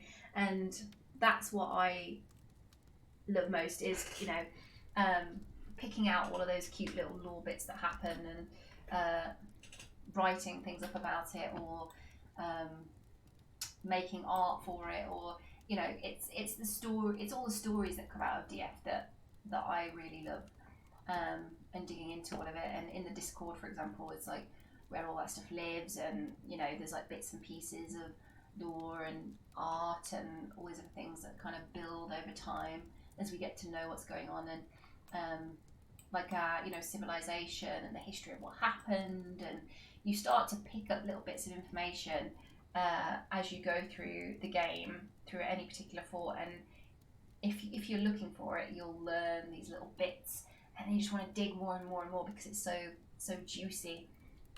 Yeah, I would once you've got the basics of the game down, like I say, have a few sort of throwaway forts to begin with, kind of figure out the mechanics of what you're doing, you'll still pick up some really great characters and stories in those, but you'll get to grips with the basics. I still am, you know, there are still whole elements of the game that I haven't used much yet. There are parts of it that aren't even available on the Steam version yet, like Legends mode. That's going to be a very exciting day when Legends mode drops on Steam. We'll definitely be streaming that. First time that I ever do Legends mode. That will probably be hilarious because I won't have a clue what I'm doing. I'll read up a bit beforehand, obviously, but it'll probably just be mayhem. Yes, I am very excited for Adventure Mode because we're going to be doing it in this world, and by that time, you know, we will know even more and be even more invested. Yeah, another crazy thing that I'm working on alongside this is documenting the main lore of this world, all of the kind of key events in World Anvil. So that will be available at some stage. I'm aiming for over Christmas time for you guys, all my followers, everyone in Discord, etc., to basically go into World Anvil and explore. So the map will be in there. You can like click on different things and read about different places and characters and sort of some of the major events that have already happened in the world, because yeah, there's so much. I have to kind of go through what happens and pick out, okay, what's important, what am I keeping, what are we recording, you know, what relationships matter, all these kinds of things. So yeah, it's a lot of admin, a lot of documentation, but when it all comes together, I think it will be worth it. Yeah, but that's why we will stay in Romthadar as long as it's feasible, as long as it still makes sense. We will stay in this world until, well, I don't know. I've never, you know, I haven't played in one world for longer than maybe 20 in-game years, perhaps. So, yeah, I don't know. We'll see. Maybe everything will be taken over by goblins, and that'll be the end. I hope not. But yeah. But I'll just give you a little wider look at this as well. 1 second. So, Yaknerd, how do you approach exploring the world's lore without using Legends Viewer? I think yes. So I have mostly used engravings. So let me just have a little think if there's anything else. So you kind of pick things up by reading, by looking in, you know, in characters and their info, where they've come from, visitors as well. You'll pick up rumours from visitors or diplomats and things that visit as well. Books, if you look at scrolls and books that arrive, you'll learn little bits here and there about other civilizations and events that might have happened, and important characters in the world. But yeah, engravings are one of the best ways to learn about specific things and historical characters, because sometimes you'll have residents in your fort and you won't even know like how they've died. You know, somebody might die and it might be really vague. There might not be a particular cause, or you might not have seen what happened. And to find out what went on, you can, you know, in their tomb, for example. So that's one of the things that I need to sit and do one of the days when I have like just a spare hour to sit and do engravings, because it does take a long time, because you do have to, I'm sure DF hack will help, but yeah, so here, for example, on these first few tombs, I've got specific engravings relating to that particular dwarf.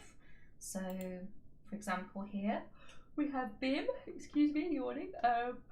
We have Bim, and I cannot remember who Bim is. But if we read what's on the memorial here, so in memory of Bim, born in year 80. So born before the fort was founded in 150. struck down by a unicorn, Icebine. So yeah, so Bim must have come along in the first or second migrant wave, and was killed in one of the first unicorn attacks. So the first few years of the fort, when we were getting loads of wild unicorns, killing all of the migrants that came and attacking us, and they really weren't happy that we had moved into the forest at all. They were just trying to get rid of us basically, and that was what led to the whole story arc of training the unicorns and capturing them and trying not to kill them, and Madame Budget, the legendary unicorn, which is a whole other separate story for anybody who's new to the stream. And yeah, I'm trying to figure out, so if you joined the stream midstream, you won't have seen the starting elements of my stream, which are little bits of lore, but they do play at the end as well. So if you stay to the end of the stream, which I won't be going too much longer tonight because I have an early start tomorrow, but I have little kind of lore slides that give you little bits of extra information about characters and the world, and I'm sort of working on that and also adding other things in so that as a streamer you end up saying lots of things over and over, and that's just normal. You're telling stories and letting people know about things, but obviously there's so much that goes on in this world and with these characters.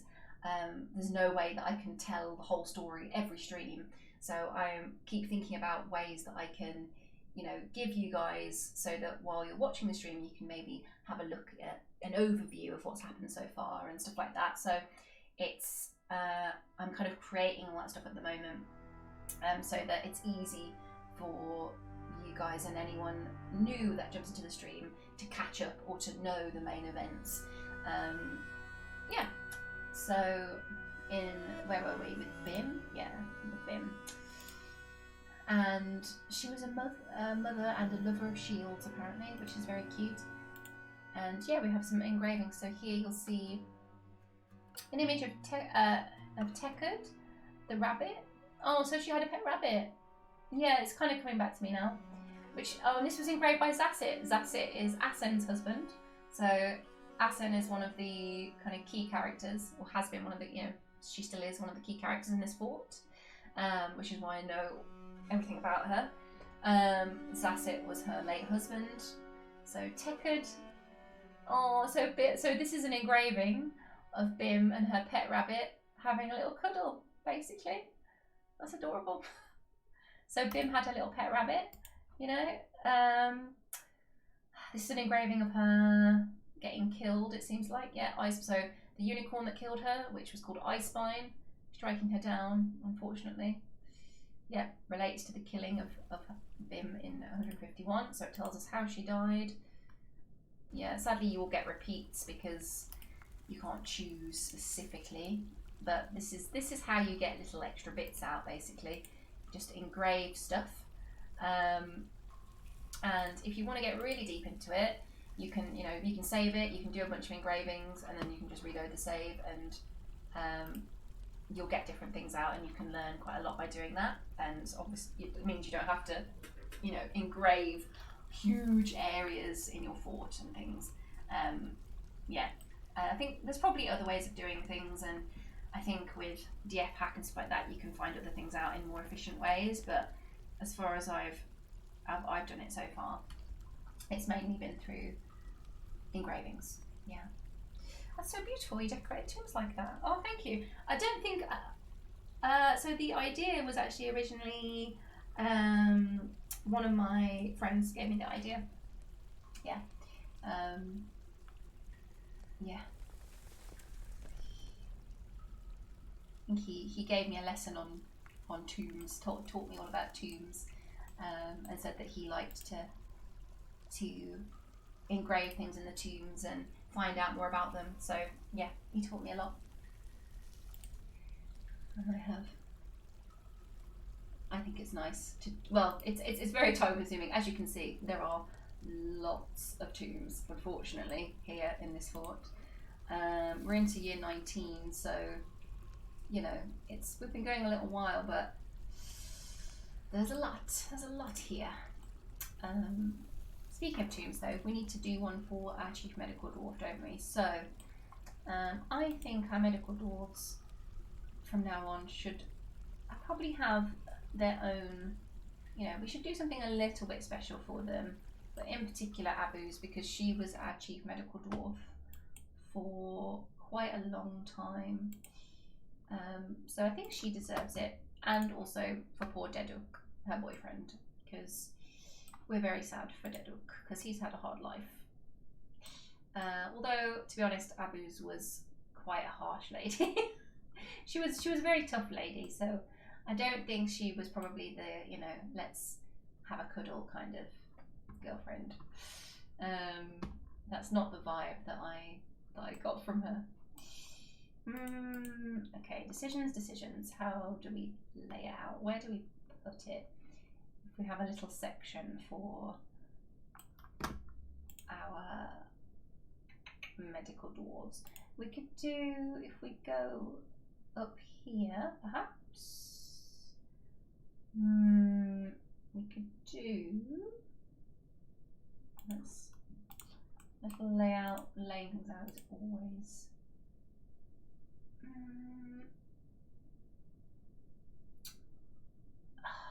Okay. How do we want to do this? I think I'll go up to here. I think that will look better. And then if we do a little bit of a sort of entrance, actually we won't be able to fit. No, okay, we need to go one more. Never mind. There we go. We do it this way. Is that? If we were going to do the same size. Oh, this is so. Okay, there we go. There we go. Can you make farms in forests? You can put farms on the surface. Yeah, yeah. If you can build farm plots, and you can grow surface crops. So things that won't grow underground. So anything that would normally grow on the surface will not grow in the caverns underground when you get down into the caverns. If you've done that yet. And things that grow in caverns won't grow on the surface, I believe.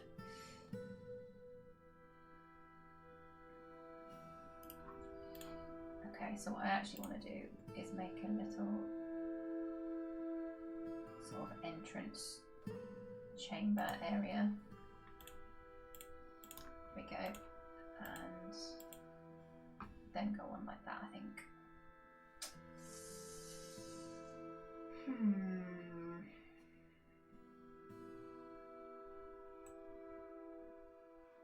Yes, that's fine. That's yeah. Acceptable. That's acceptable. We should do that. And should we make them a little bit bigger, a little bit more special?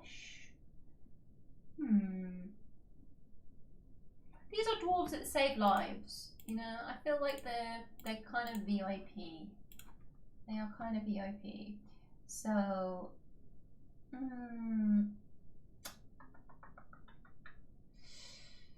go long ways? Do we go? Just thinking about. There we go. That's it. There we go. There we go. We got it. We got it. Nice. Oh god, I've just realised it's not even on this side. No! This is so upsetting. Oh no. Oh no. Oh no. That sucks. Yep. Oh, how did I not see this? Oh, I hate that so much. I don't have problems. I swear. I'm a normal human. But everything else has been laid out. Like I can't move it. It's like it's just. Oh God. I can't. Now I know. Now I know, and I can't unsee it. I'm having a breakdown. I'm having a breakdown over a tomb layout. Help. Do I need immediate mental support? Yes.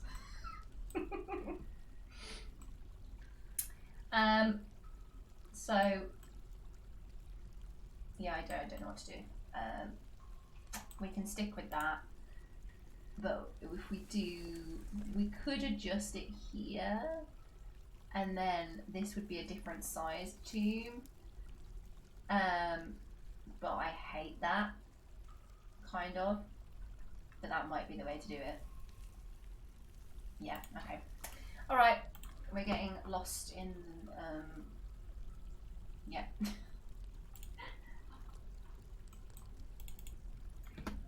I'm sure that is not what everybody wants to see, me having a mental breakdown over the layout of rooms. Although anyone that's played Dwarf Fortress for an extended period of time can probably understand. You might have to go full asymmetric now. It's ruined. Like, yeah. It's so easy. It's because I did these at a different size for military dwarves. So to be fair, it doesn't need to be the same on either side because this is a bit different anyway. So, and it'd be nice to join these up a little bit. So for example here, like making a little room which is sort of like an entrance way into that zone of the tombs, I think is a nice idea. So we could do something similar on this side, which is maybe military related, which would mean it's different anyway on either side, which is, oh dear, we've got corpses rotting, that's not good. Ollie. So, oh dear, yeah, I don't. We actually probably don't want people burying those while they're like that. That's grim. One thing we'll also do, this is a little thing that I came up with a few forts ago, which I've sort of stuck with because I like the idea of it. Although culturally I'll change it sometimes. So for example, this fort, the name of the government is the Silvery Lanterns. So I've gone with silver for a lot of, stuff as opposed to gold. But we actually have a lot more gold than we do silver, so yeah. But I like to, in the morgue rooms or where we kind of lay the dwarven bodies before they get buried, I like to put the area where they're laid, waiting to be put to rest, with like a floor made of gold, because, yeah, I don't know, I like it. So I normally, in my other forts, I've built like rooms with like all gold blocks or all jet blocks or all marble blocks, and basically made the like the morgue rooms really adored and beautiful, as if we're seeing them off into the next world or next wherever they might think they're going. Yeah, I don't know, it feels very dwarvish to me to do that kind of thing.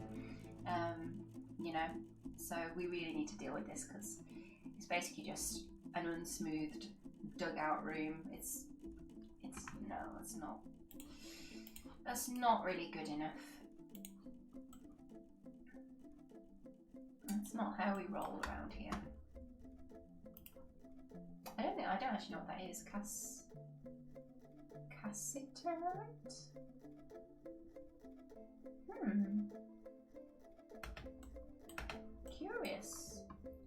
Curious. But yeah, we have a lot of gold. Oof, yes, we do. Exciting. And we struck more last stream, actually, which we have not investigated. So that's exciting.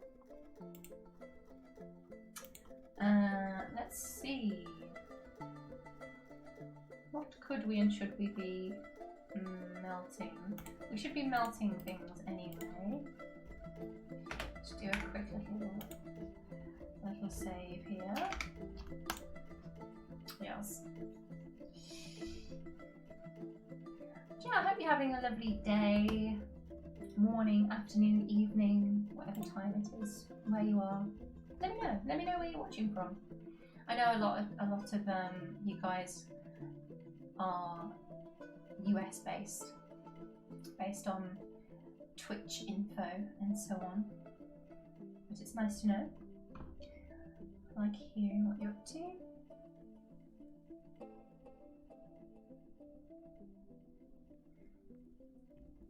Or hearing about your fort. Or if you're just lurking. Thank you, I appreciate you.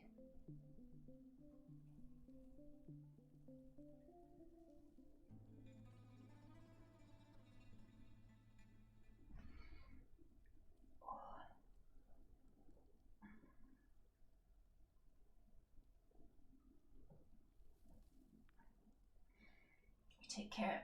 I'm trying to take care of my posture. Cannot be hunched over the desk like a goblin without consequences anymore.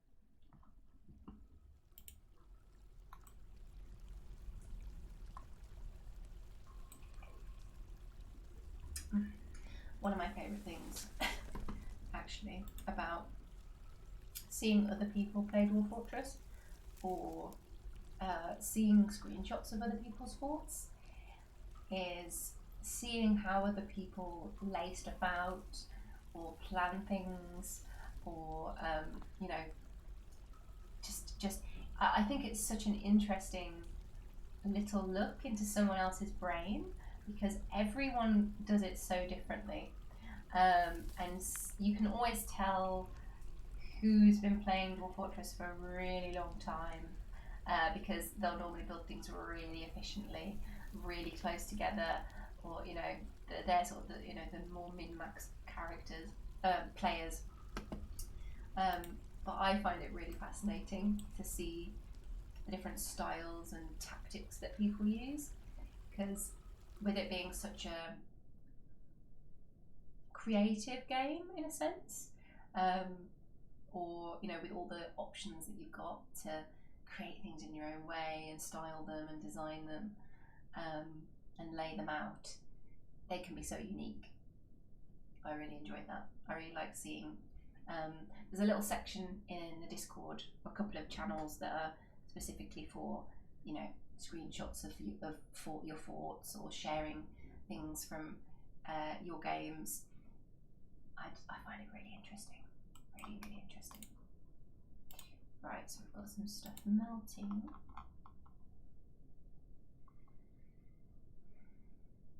So we already have a bit of this. I'm not sure what that turns into. It's probably nothing valuable if I don't know anything about it. Probably gives us tin.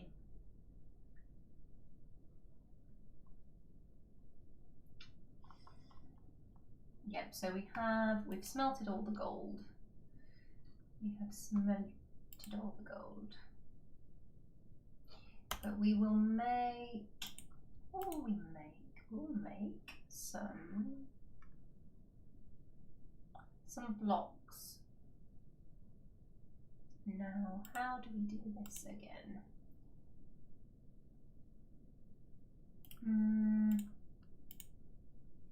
Is it furniture?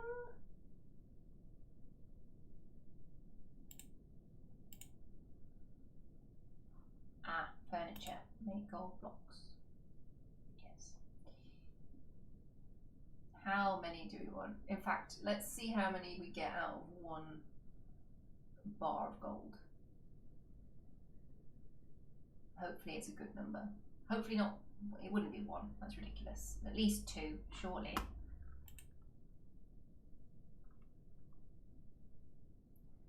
But if we get some gold blocks as opposed to gold bars, which is super, that would be, you know, crazy. Just lay the gold bars on the ground.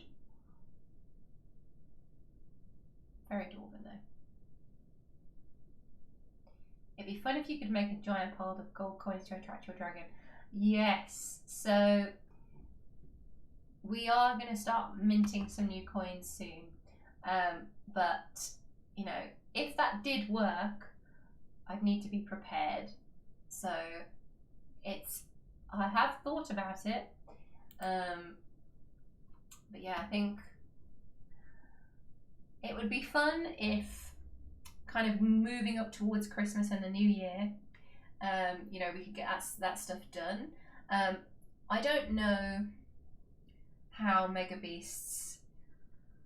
I think the chance of them spawning increases after your population gets past 120, maybe. But I can also change the settings, so I'll check up on it. Yeah, because it might be that the way that we're playing this fort, that the default settings would make it really unlikely. Not that, you know, we're going to cheese it, because that's not my style. You know, but just adjusting it perhaps so that it's not impossible. Because yeah, I don't think my computer, although it's not bad by any means,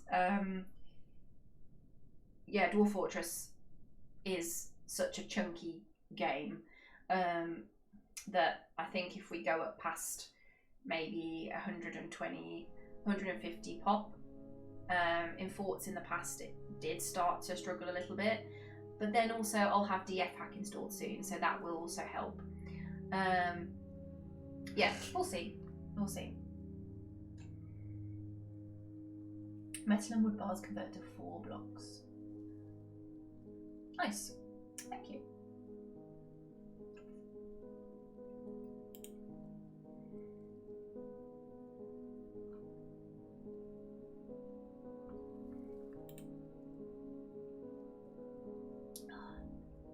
By the way, if you're a chronically dehydrated person, like I was, I fully recommend getting a see-through bottle, because I had like a metal one, like a flask thing, which is great, but because I couldn't see how much I'd drunk, I just wouldn't drink it. I'd just fill it up and it'd just sit there full. But I recommend if you are always forgetting to drink water and just do human things.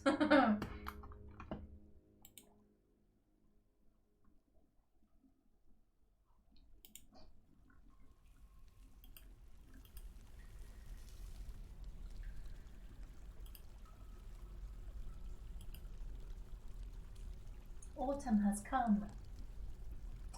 Lovely. Those autumnal colours.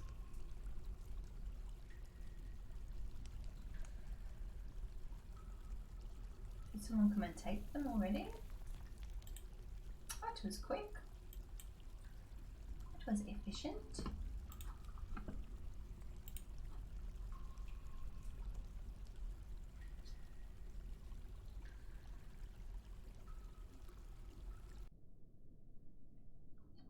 Who have we got?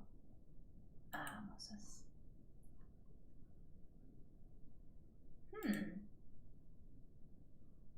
It looks like only one. I found when I installed it on my SSD, I could get about 50% more population. Ah, that's good to know. Thank you. Yeah, stone and wood. Yes, that is quite expensive, isn't it? I don't know what the main difference is building with bars versus blocks then. Let's have a look. Building with bars versus blocks.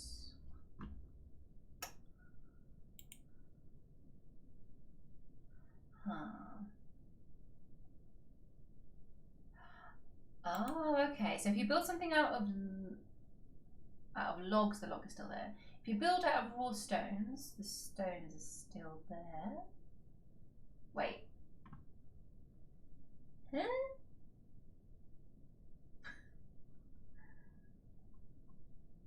Ah, okay. Here we go. We got it. Nice.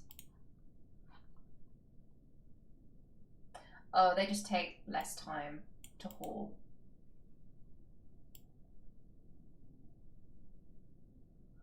Oh, okay. So it doesn't really look like there's much benefit to not building with bars, because it's just, you're just waiting for the bars to be turned into blocks and they're worth the same.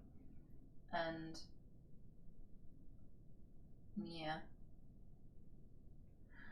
My forges are powered by magma, making blocks trains smithing, which means better quality gold furniture. Okay.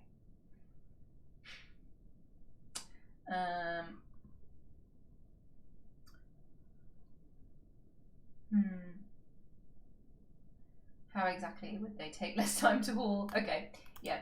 Well, there doesn't seem to be a major benefit to doing it.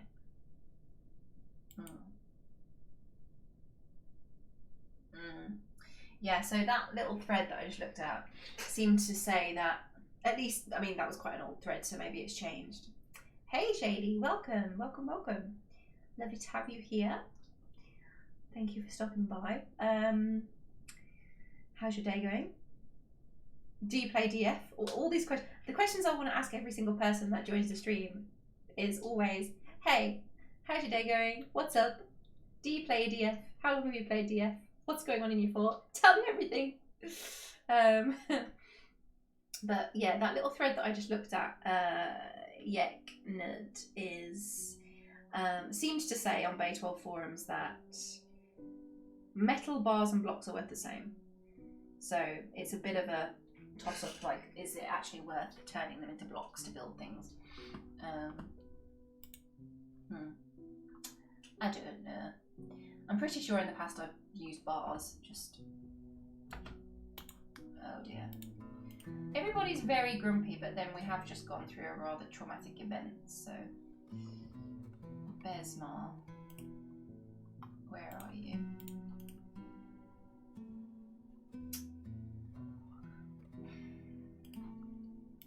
Getting drunk. Don't be causing problems, please.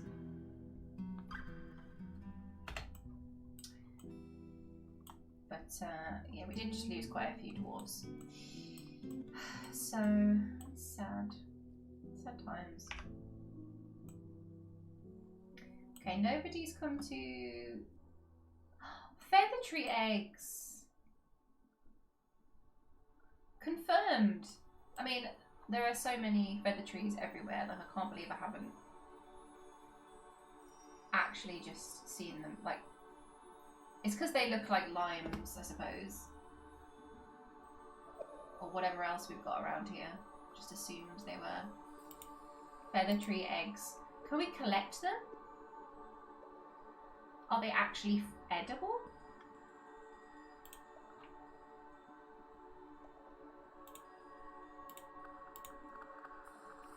Feather tree eggs is one of those things that freaks me out. Like, are they actual eggs? Because I knew that they had eggs and not fruit. But yeah, I was seeing all the little green things and for some reason assuming that they were something else. But they fall in autumn? They fall in autumn, and I've never noticed this before. Huh. Well, well, well.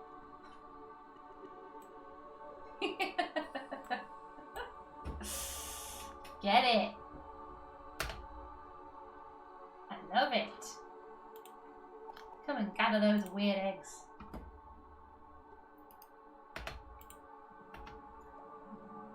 Oh, I love it. I don't know. It makes no sense. Uh-oh. We've got snatchers.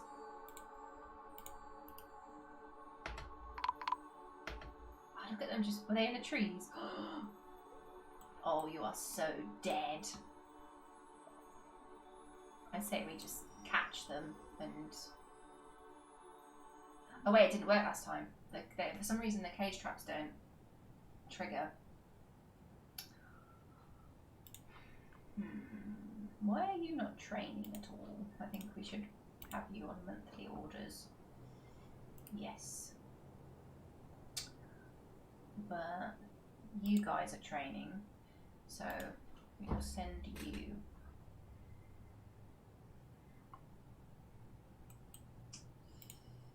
Please dispatch with these goblins. Thank you very much.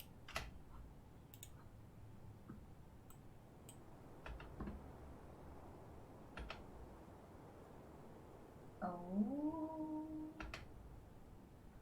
Nothing's happening here, right?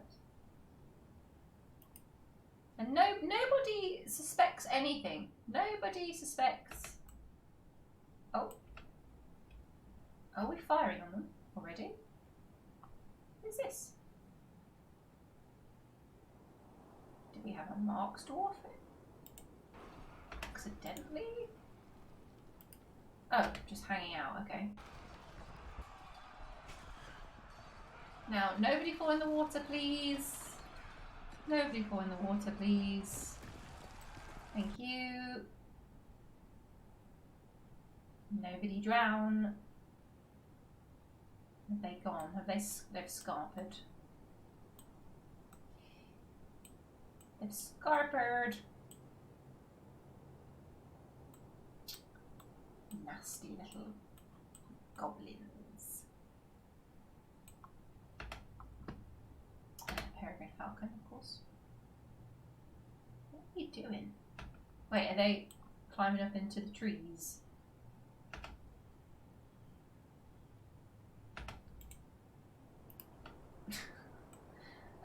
No, they're just wandering around. Okay. Yep. They ran for it. What are you doing? Okay. trying to make a run for it. Is everybody coming back, please? Rizlu, what are you doing, my man? Why are you just standing by a rock?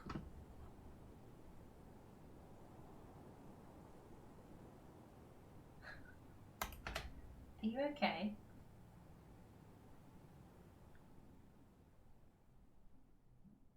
You feel alright? Everyone's like, Rizlu, are you okay, bro? You're just staring at a rock. He wanted those goblins. He's upset. It's okay. I get it. He's a fresh recruit. He wanted some action. He didn't get it. Although, you know, all that adrenaline, he was ready. He was ready for it. He was, it's like, I'm gonna kill some goblins. Finally, yes. Been training non-stop for the last 3 months. Nah, sorry, bro. Not today. Your time will come. People hopping all over the place. But I think, yeah, these are the newer migrants, so they, yeah, they're outside of the burrow, so that's alright.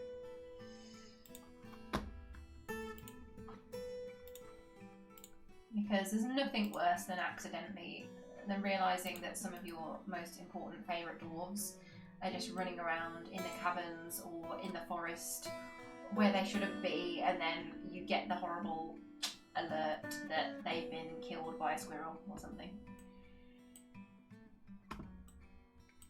We don't want that. Or climbed into a tree and just for some reason not come down and then starved to death. That's a good one as well. Dehydrating to death in a tree. Yep.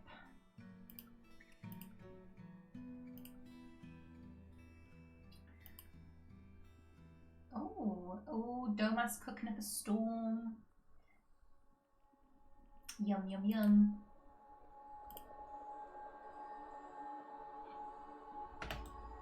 I should have a look. What have we got going on, actually? I cannot remember for the life of me what I made this for. I have no clue. Was it Cook's bedrooms? Of course it was. It's right above that. Yeah, there we go. DF pack gives you warnings about dehydration, which is very useful. Those little tree dwelling gatherers. That's it. I don't know why they do it. Like, they go up into the trees, or sometimes if they've been fighting and like they run up a tree and then they just get stuck for whatever reason. Yes, it's quite upsetting. Right, we should have beds and things made now. So we were gonna do doctors and so on, but maybe we do. Yeah, in fact, let's use the nicest, a bit of nice furniture for these because we've got some nice quality stuff here.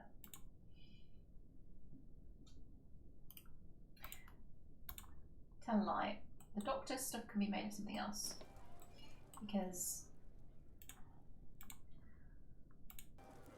this is where it upsets me, where it's made of other things. So let's pop these in here, make them lovely.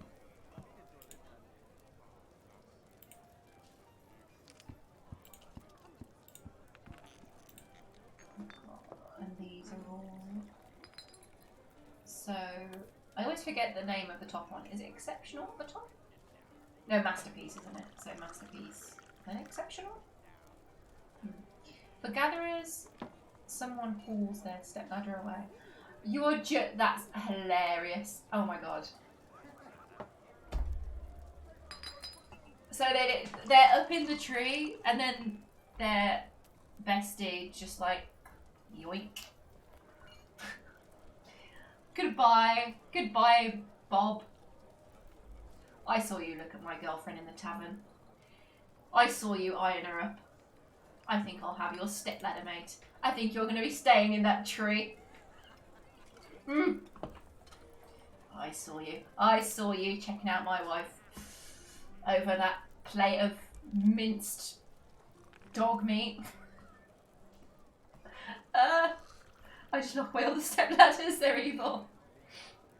Yeah, they don't seem very well suited to dwarven minds, to be honest. You know, don't get me wrong. I absolutely love our stocky friends, but they're not always the most astute creatures. They are sometimes a little bit silly, aren't they? A bit thick now and again. But, well, what are you going to do?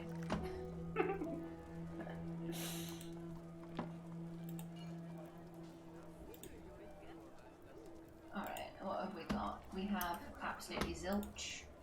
And chest. A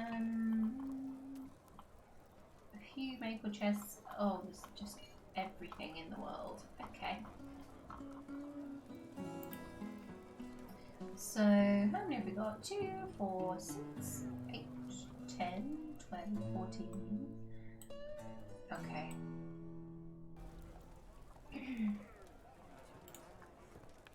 And I think we should. Wait, are we just making?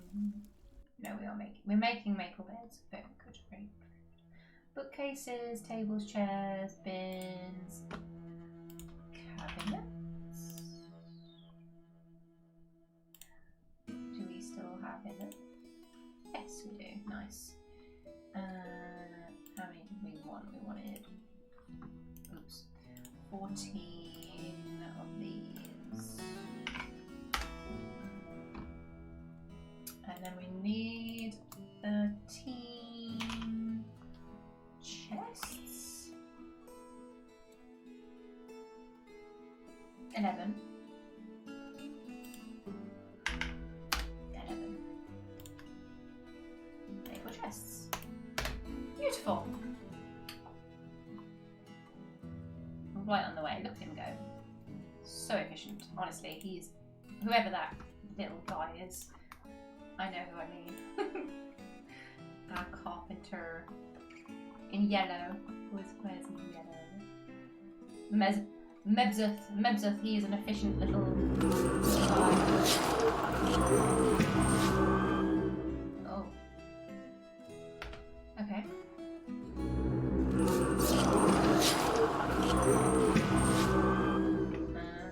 Is this where FPS drops off a cliff? Hopefully not.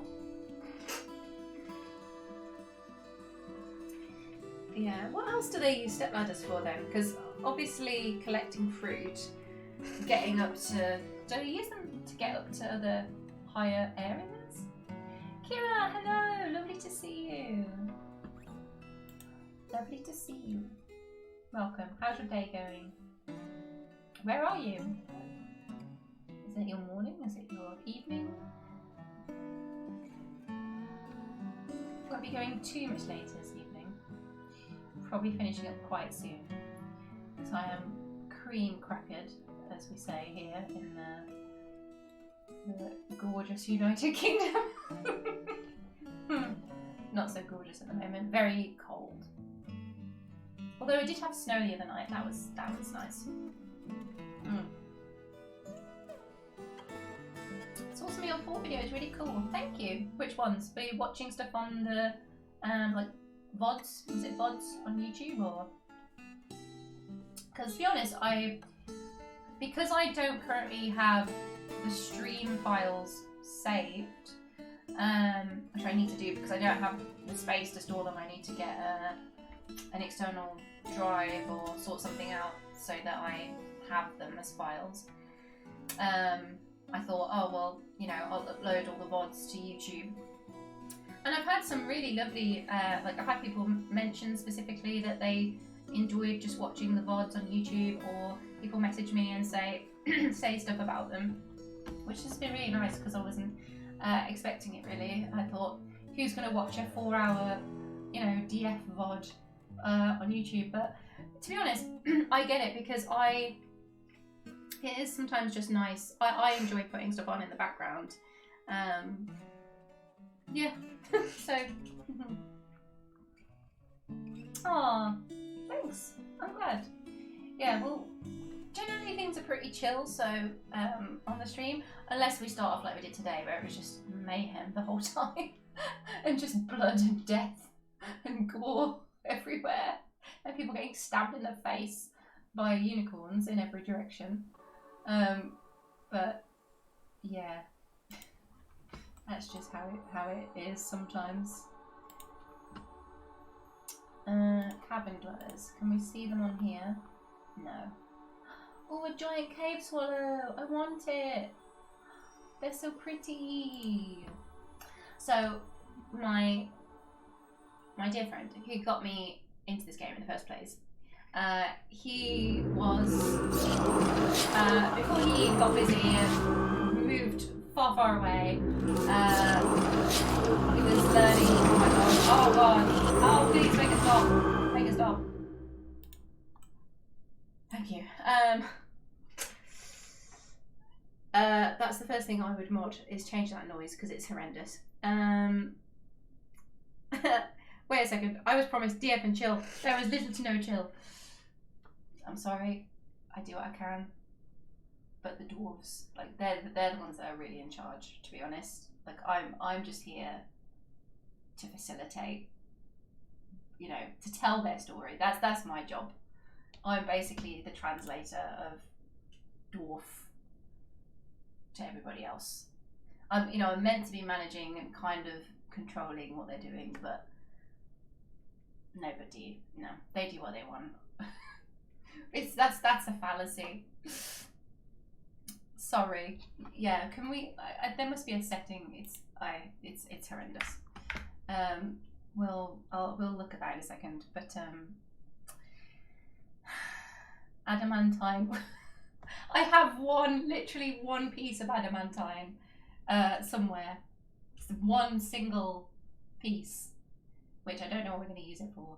Like at some point soon, we will do a little bit more mining. You know, when we're feeling a bit risque, we'll try and see if we can get a little bit more. But one piece at the time right now. I don't know what we're saving it for.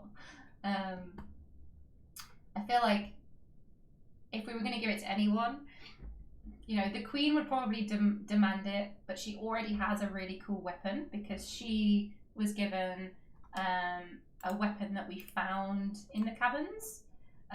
So sometimes when you find, you know, like, oh, treasure of the gods, we found some earrings and a couple of different weapons.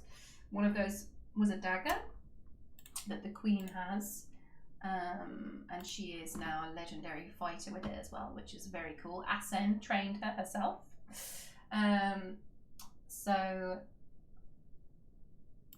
does she have it on her? She does, yeah. So she Forilla Mira. Forilla Mira, which I haven't translated yet, so I will maybe do that later when I go to bed. That's what I do when I lie before I go to sleep. I'm on the Bay 12, like, what does this word mean? Oh, it means.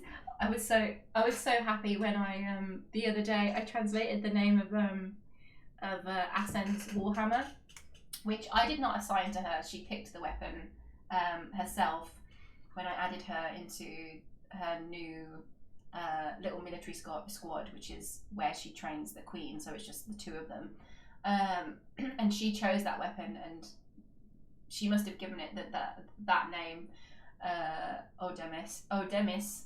And when I translated it, because sometimes the names are just, you know, I don't know, whatever, apple screwdriver or whatever weird thing that they choose, but it means crushing snarl. I was like, that's such an epic name for a warhammer. So yeah, that was a good one. But I wonder, this might not mean anything. It sounds more like an elvish name to me. It doesn't sound dwarvish to me. So, yeah. What are you talking about? DF is all chill. Mitchell, we've discussed this. We've come to understand everything's chill to you. People melting, dwarves melting in magma is chill to you. We have different levels. Nothing is chill to me. So, like, you know, when there are birds fighting outside, and I'm like, please stop. We want peace here. This is not, you know, we don't get peace in DF. Like, that's not what we play it for. But yeah. Sorry. Can we? Is it set? It must be sound effects. Because ambience. Yeah. Is it music or sound effects, do we reckon? If we leave that the same and turn this right down. Let's see. Of course it's ended now.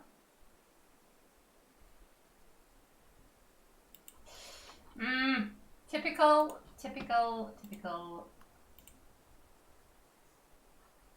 Average seconds between. I do not know what that means.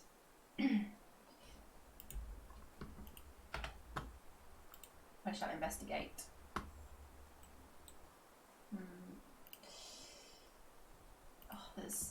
Oh, there's some. I can't see where they are. They've appeared in a mysterious fog of war hidden area.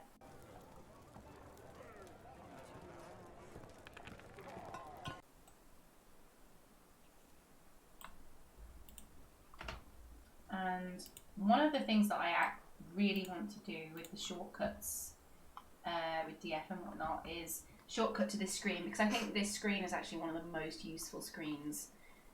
Again, I think you can do custom alerts as well in DF hack, so for certain things appearing, because in previous forts I've done you know, I like capturing the weird animals and stuff like that. And I was on the hunt for a couple of specific creatures in past forts. and it was a nightmare because, you know, they'll appear and you won't even know that they're there, and then some creatures will only spawn and show up a limited amount of times. So if you miss them, you miss them, and you just have to constantly check this screen to see whether they're on the map or not if you don't actually physically see them. So things like, I don't know, leopards or jaguars or just rarer stuff. Sometimes that they're meant to have a certain number of spawns until they kind of die out or stop appearing in that area. So yeah, it can be, if you're trying to get rarer creatures, sometimes it can be a bit of a pain. I want the giant cave swallow because giant birds, I've still not managed to do a fort where we have giant birds, because the idea of having a fort, kind of I suppose similar to this one, where it ended up being about unicorns here because that's what happened. But if you can imagine a dwarven military squad that are riding on the back of like giant swallows, or, you know, giant owls. Oh, I had some giant horned owls up here on one of my forts as well, and I tried so hard to capture them. I built this trap thing that just went all the way up into the sky at several different levels. There were traps, and I put food in to try and like lure them and all kinds of stuff. Didn't work, unfortunately. But yeah, I wanted those horned owls because they were so cool. But I don't know how big these are, but they must be big. I want to know. So what? Giant cave swallow. I was thinking about this yesterday. Like, there's probably diagrams that have everything on, I'm guessing. They're so big. Oh my, wow. Whoa. Okay, so I'm gonna drop the link of this in the chat. So there's a drawing that's attached to this wiki page. That's amazing. Oh my god. I want one. How are you catching them when they do appear? Don't you need to just lay out traps all over the place? Yes, that is exactly what I did. So I tell you what, because we don't have anything specific going on here right now, to finish up the stream, I'll show you a couple of my older forts, which are not well developed generally and are a bit mad. But yeah, I'll show you some of the craziness. But yeah, the giant cave swallow. Where does it say? 1 second. The size? Epic though. Yeah, giant birds, giant flying things. At some point, we're definitely going for that with a fort. We're going to have a fort of dwarves that ride on the back of giant birds, whatever they may be. We'll figure out where the best place to get them, whether it's cave swallows, whether it's something else. We'll make it happen. Because that would be such a cool, you know, thing to sort of base. Again, like the culture in Inlonzanor has become so rich, with the story of Madame Budget, the legendary spirit of the forest, and yeah, all of the little bits and pieces that happen in her story. Yeah. So, if we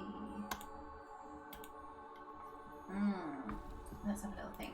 So, I got rid of a couple. So, Monster 2, I think, was Steel Caves. This one, I think this was one of my. Yeah, I got rid of quite a few of the other ones. But this was my first ever fort that I played, which is just such a mess. So this is Lance Masters of Cats. Ah, this is the one I was thinking of. Yes. So with all of the traps. I have not opened these in ages. This one is just saved dragon because a cave dragon appeared. So yeah, full water, messing about with something there. Kabukunkun, I can't remember. Let me see it. Let's see if this is the right one. We'll see. We'll see. I think actually the one I'm thinking of where I laid out tons and tons of cage traps. I put them all the way around the edge of the map, and caught loads of great stuff. Honestly, because cage traps are OP.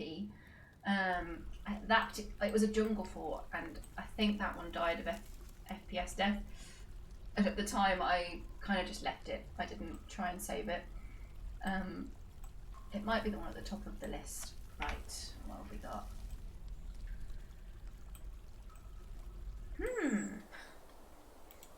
What is this? I don't remember. Wait a minute. This is it. Oh, this is just... this is the one. This is the one I was kind of thinking of. Yes. So we have... I'm just... all the memories... Oh, it's coming back to me. Okay. So... yeah, so here... so I'm kind of doing what we've done in Inlonzanor. You can see that, you know, we've got our ground entrance covered with a drawbridge here, and then starting to build out some flooring, etc. And I believe I put traps, so there were quite a few down on the edge, or maybe it was the other one that I literally went all the way around the map. But over here, because this is all jungle area, like rainforest, and then this is savanna. So I built what was meant to be up here in the corner. This was a very epic story, actually. The blood that's left here from the death. It wasn't the Grey Langor, it was something else. It was a dwarf that died in epic fashion. Here, so we've got like an entrance, and then this is a trap room, and I put yummy creatures in here to lure things in. That can work, but these here just sit out and catch things. There were elephants that were appearing fairly regularly around this, you know, in this corner of the map, which is why I'd added these above this, because this was meant for more carnivores, carnivorous creatures. I tested trying to use water to kind of direct them. I think, if I remember rightly, that this depth still didn't work with elephants, so I think they can still cross this quite easily. But I was messing about with that and sort of testing bits and bobs. But let's have a look, because I'm not sure which. We've got a giant toad here for whatever reason. Ah, yeah. So here was hollowing out spaces. Hey, here we go. So we have our elephant enclosure here, a failed giant toad enclosure where we'd had escapees, as you can see. Yeah, learned a few things about how to keep creatures in different spaces.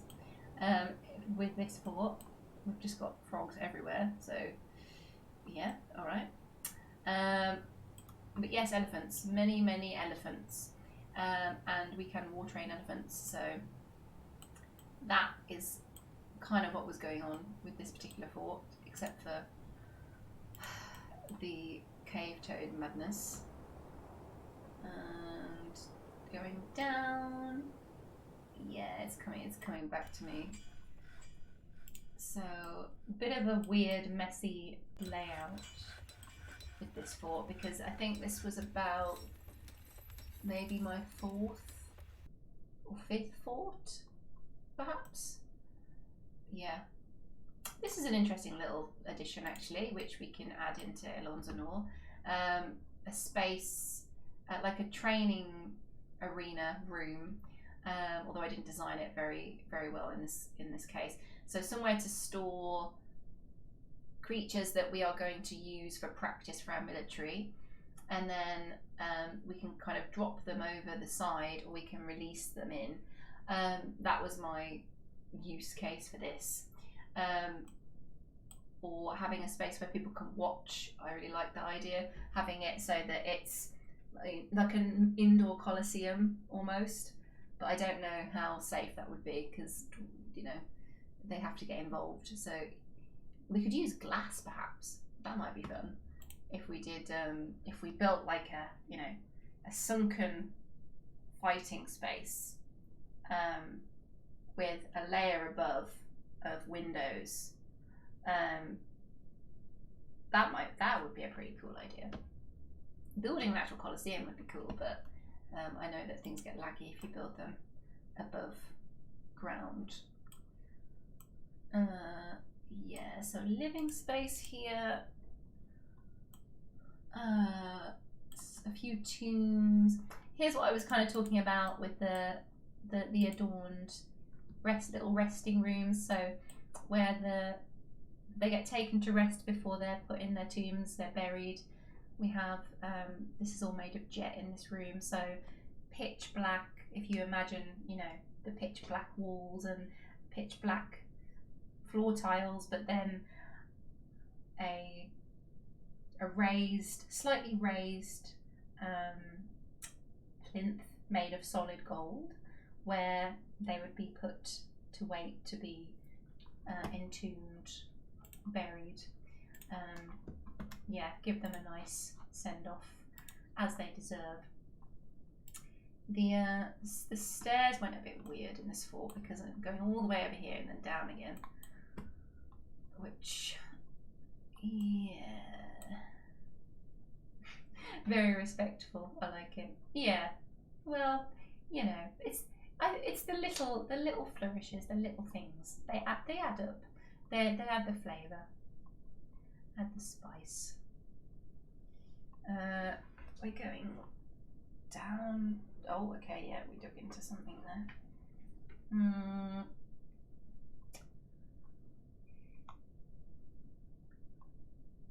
Quartzite, bit of a rest stop. Magma, eventually. Okay. Oh, yes, I remember this. So, farm there. Cows, sheep. Is that it? Is that as far as we've gone? No. We are down into magma, I think. We keep going.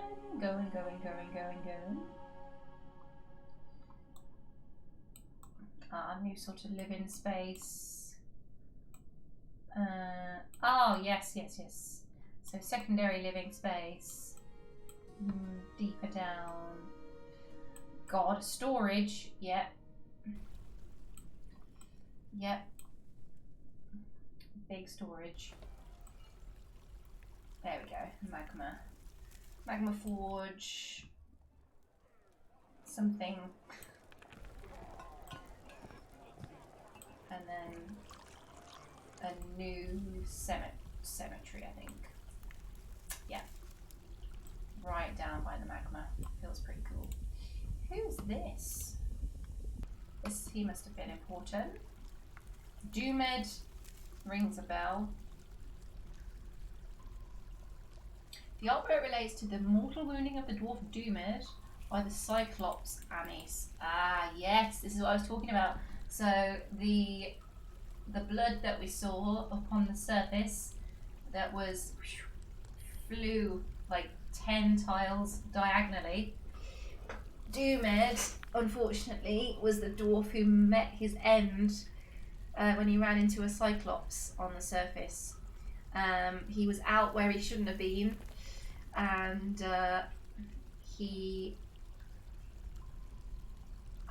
I'm pretty sure I wrote this story up and maybe I finished it. If I did, I'll check once I finish the stream in a few minutes.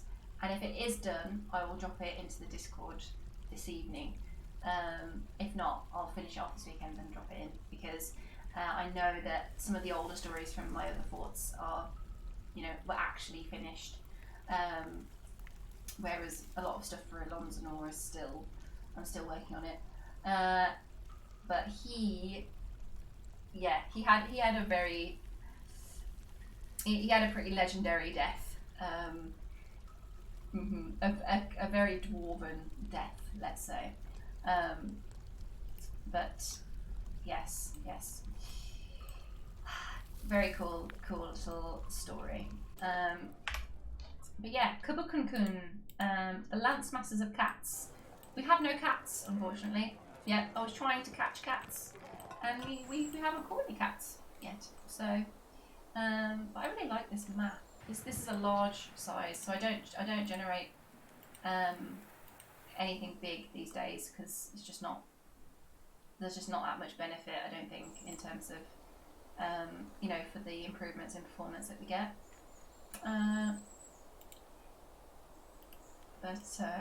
Yeah, let's just have a look. What's on here? Toads forever. Giant toads. Camels. That's pretty cute. Livestock. Do we have anything? Oops. Anything interesting? Besides elephants, which I was so stoked when I caught the first round of elephants. Oh my gosh! In those cage traps, I was like, oh my god! I've got elephants! It's so exciting! We're gonna have more elephants. They take a really long time to grow up, though, to breed elephants. But yeah, big moss-filled rooms, and then you just cycle them between areas so that the moss gets enough time to grow back, and you don't have to worry too much about moving them between pastures, because elephants, unsurprisingly, eat quite a lot. So yeah, they need a big pasture or a couple of pastures to swap between so they can grow back. Yeah, one of the, like I say, I think maybe 4th or 5th forts. And steel caves. Yeah, we'll save that one. We'll save that one for another day, I think. But it's a cool fort. This was the one where I said I built the really crazy trap thing that went almost all the way up to the top level of it wasn't all the way to the sky, but it was very, very tall, because I really wanted to try and catch the horned owls. In fact, yeah, let's quickly have a look, and then we will finish up for the night. But if you've just joined, hello, firstly, welcome. Thank you very much for stopping by. But yeah, if you are here, stick around until the end of the stream and you will see what I'm talking about with my little lore slides, my little lore video, which I've added to the beginning and ending of my streams.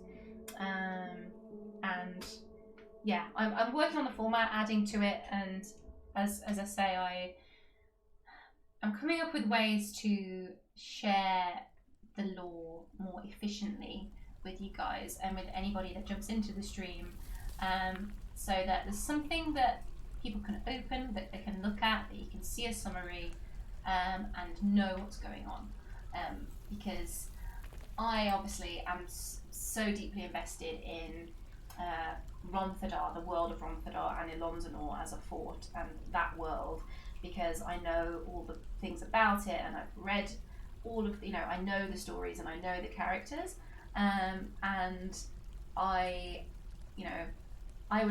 want you guys to be able to dig into things, those same stories or those same pieces of lore at your leisure, right? The most important things. So yeah, I knew you were going to open it after all. Yeah, I couldn't help it. Okay, so let's go. So this fort is really cool. I really like this fort, and maybe we'll come back to this one and do some play on it in the future. This fort has a waterfall entrance, which I love because it's super epic.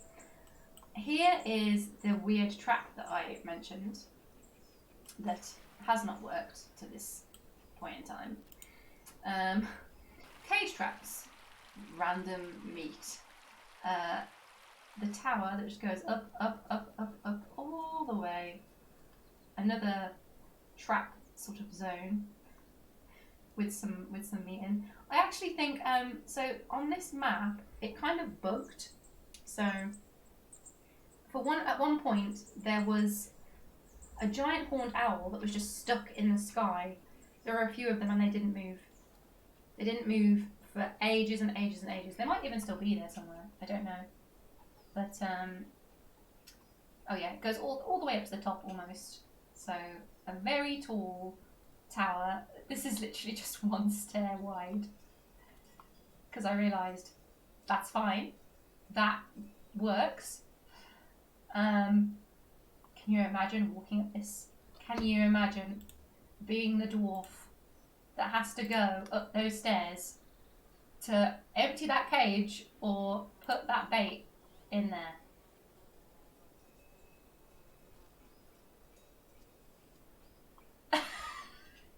Can you imagine? Can you?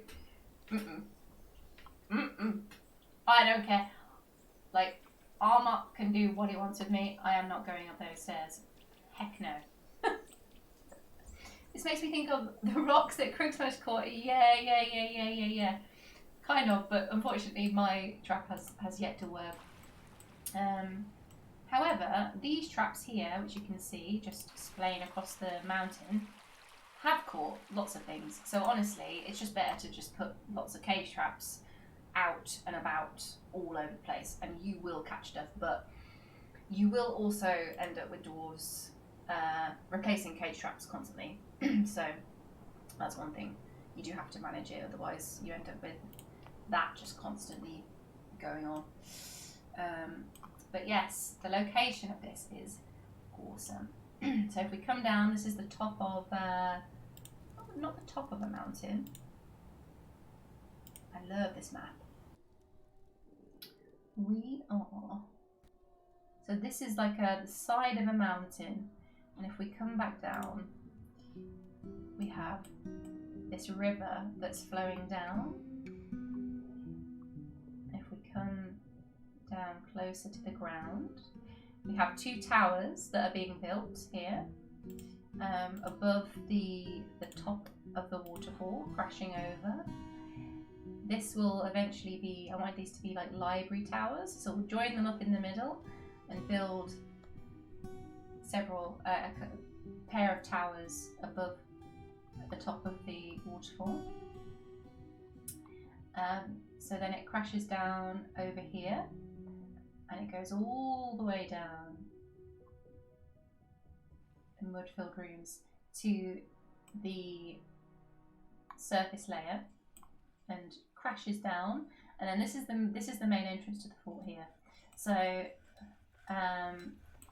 we have a steel drawbridge over the initial entrance, and there is like a, how do I describe this?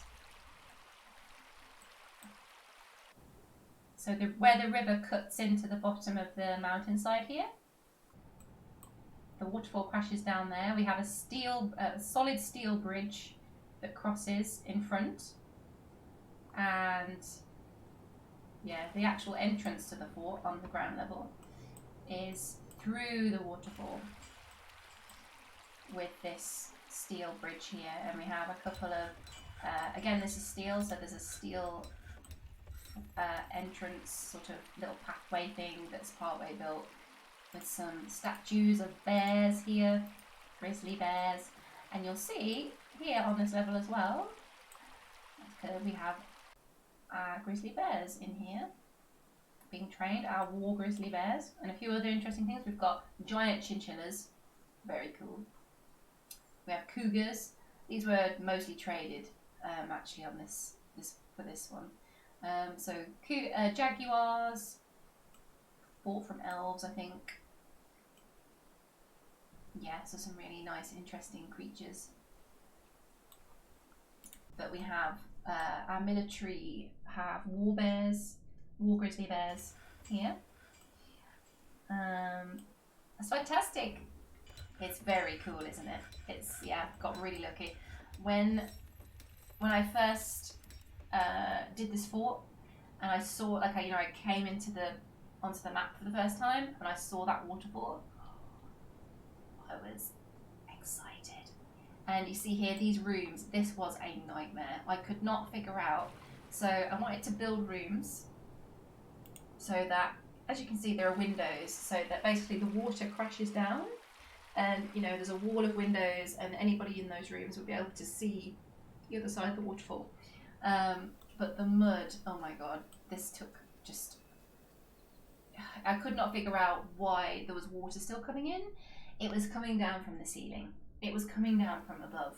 And unfortunately, there's just mud everywhere. But the top rooms are now clean. So this one is open. So this is a noble's room, or will be a noble's room at the very top. So like the top of the waterfall is crashing down. And this is like a meeting area if you come in here. It's, pretty cool vibe. And then another room here waiting to be turned into something cool. This was meant to be animal storage, but I think we moved them. Yeah, moved them down. Little barracks here, ugly storage rooms. Yeah, lots of stuff to do here, but the pop was still quite small. I think I'd capped it. But yeah, there was lots of messing about with water, but then I had to clean up and things in this fort. Fun idea to create a fort specifically to create lots of books for your world. Yes. So that's definitely something that'll be happening in the future. One of the fort themes that I'm most excited about trying to do is I would love to build like an observatory somehow. I don't know how, but you can get star charts in Dwarf Fortress. I need to read up a little bit on it, but I would love to try and do that, because libraries, obviously you can do libraries and focus a whole fort around that. We'll definitely do that as well, but I think an observatory is even more specific and probably even more difficult to do. But if we generated a world that was maybe young enough, maybe that was the easiest way to do it, and again follow kind of the same library route, but specify, like, try and do somehow get lots of star charts. I don't actually know if it's even possible to do. I need to read up on it, but yeah. Delaras, so Steel Caves, is actually the name of the fort, and yeah, we have our big steel drawbridge at the front, and again we've got a couple of towers here being built at the front. So at the beginning of this sort of valley, I can't think of the right word, but yeah, you've got like the rock faces on either side. I've got some art. Again, I'll drop it into the Discord shortly. So yeah, if you love DF, if you've enjoyed being on the stream tonight, make sure you jump in our Discord. It's a lovely place. And I'll drop a link into the chat as well, but it's on the About section as well. So yeah, there was art that I made up or generated for this fort, which has a really nice, it just visualizes what this looks like really nicely. Yeah, so that's Steel Caves, and maybe we'll come back to these forts in the future, but so many ideas for new things as well, and so much to do with Moonheart. This is the magic of DF, isn't it? There's just endless possibilities and themes and ideas and designs. Yeah, it's never ever a boring day on DF. So yeah. Well, that was fun. I enjoyed opening up those old forts and thinking about some of the old stories and characters. Maybe I'll pull some of them out, as I say, and share those. But yeah, thank you so much for joining me this evening. If it was your first time here, I hope you had a lovely time.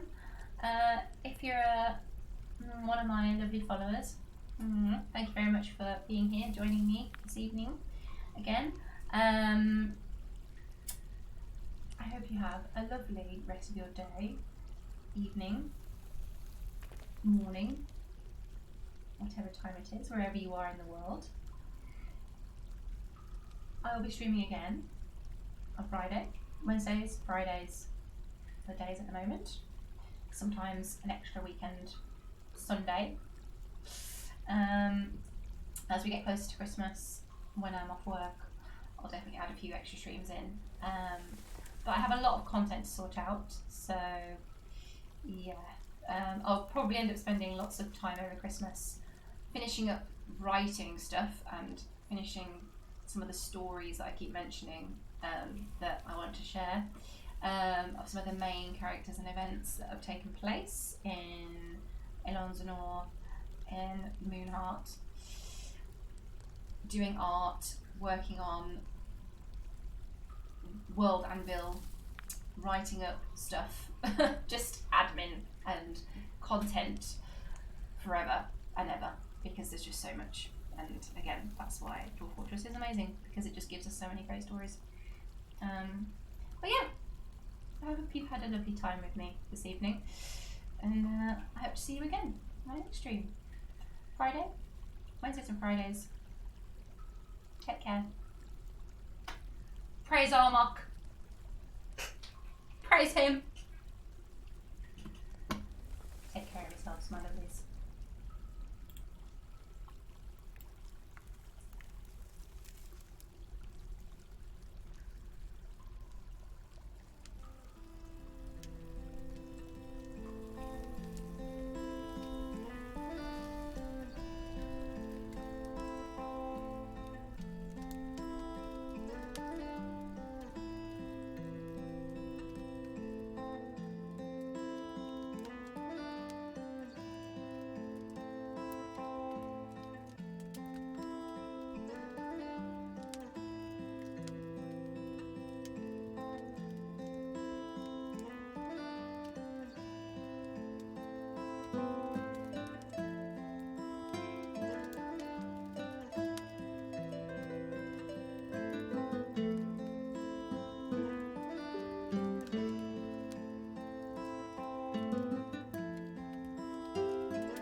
Jeez.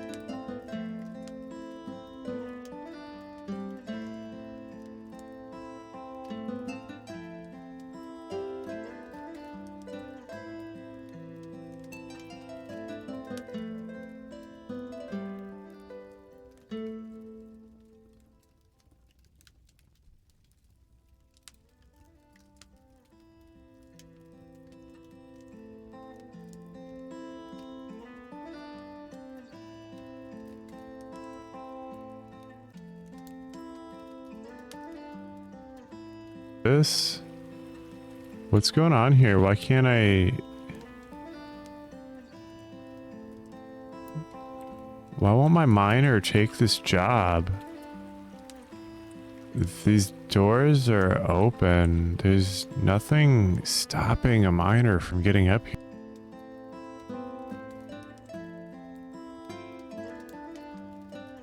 here.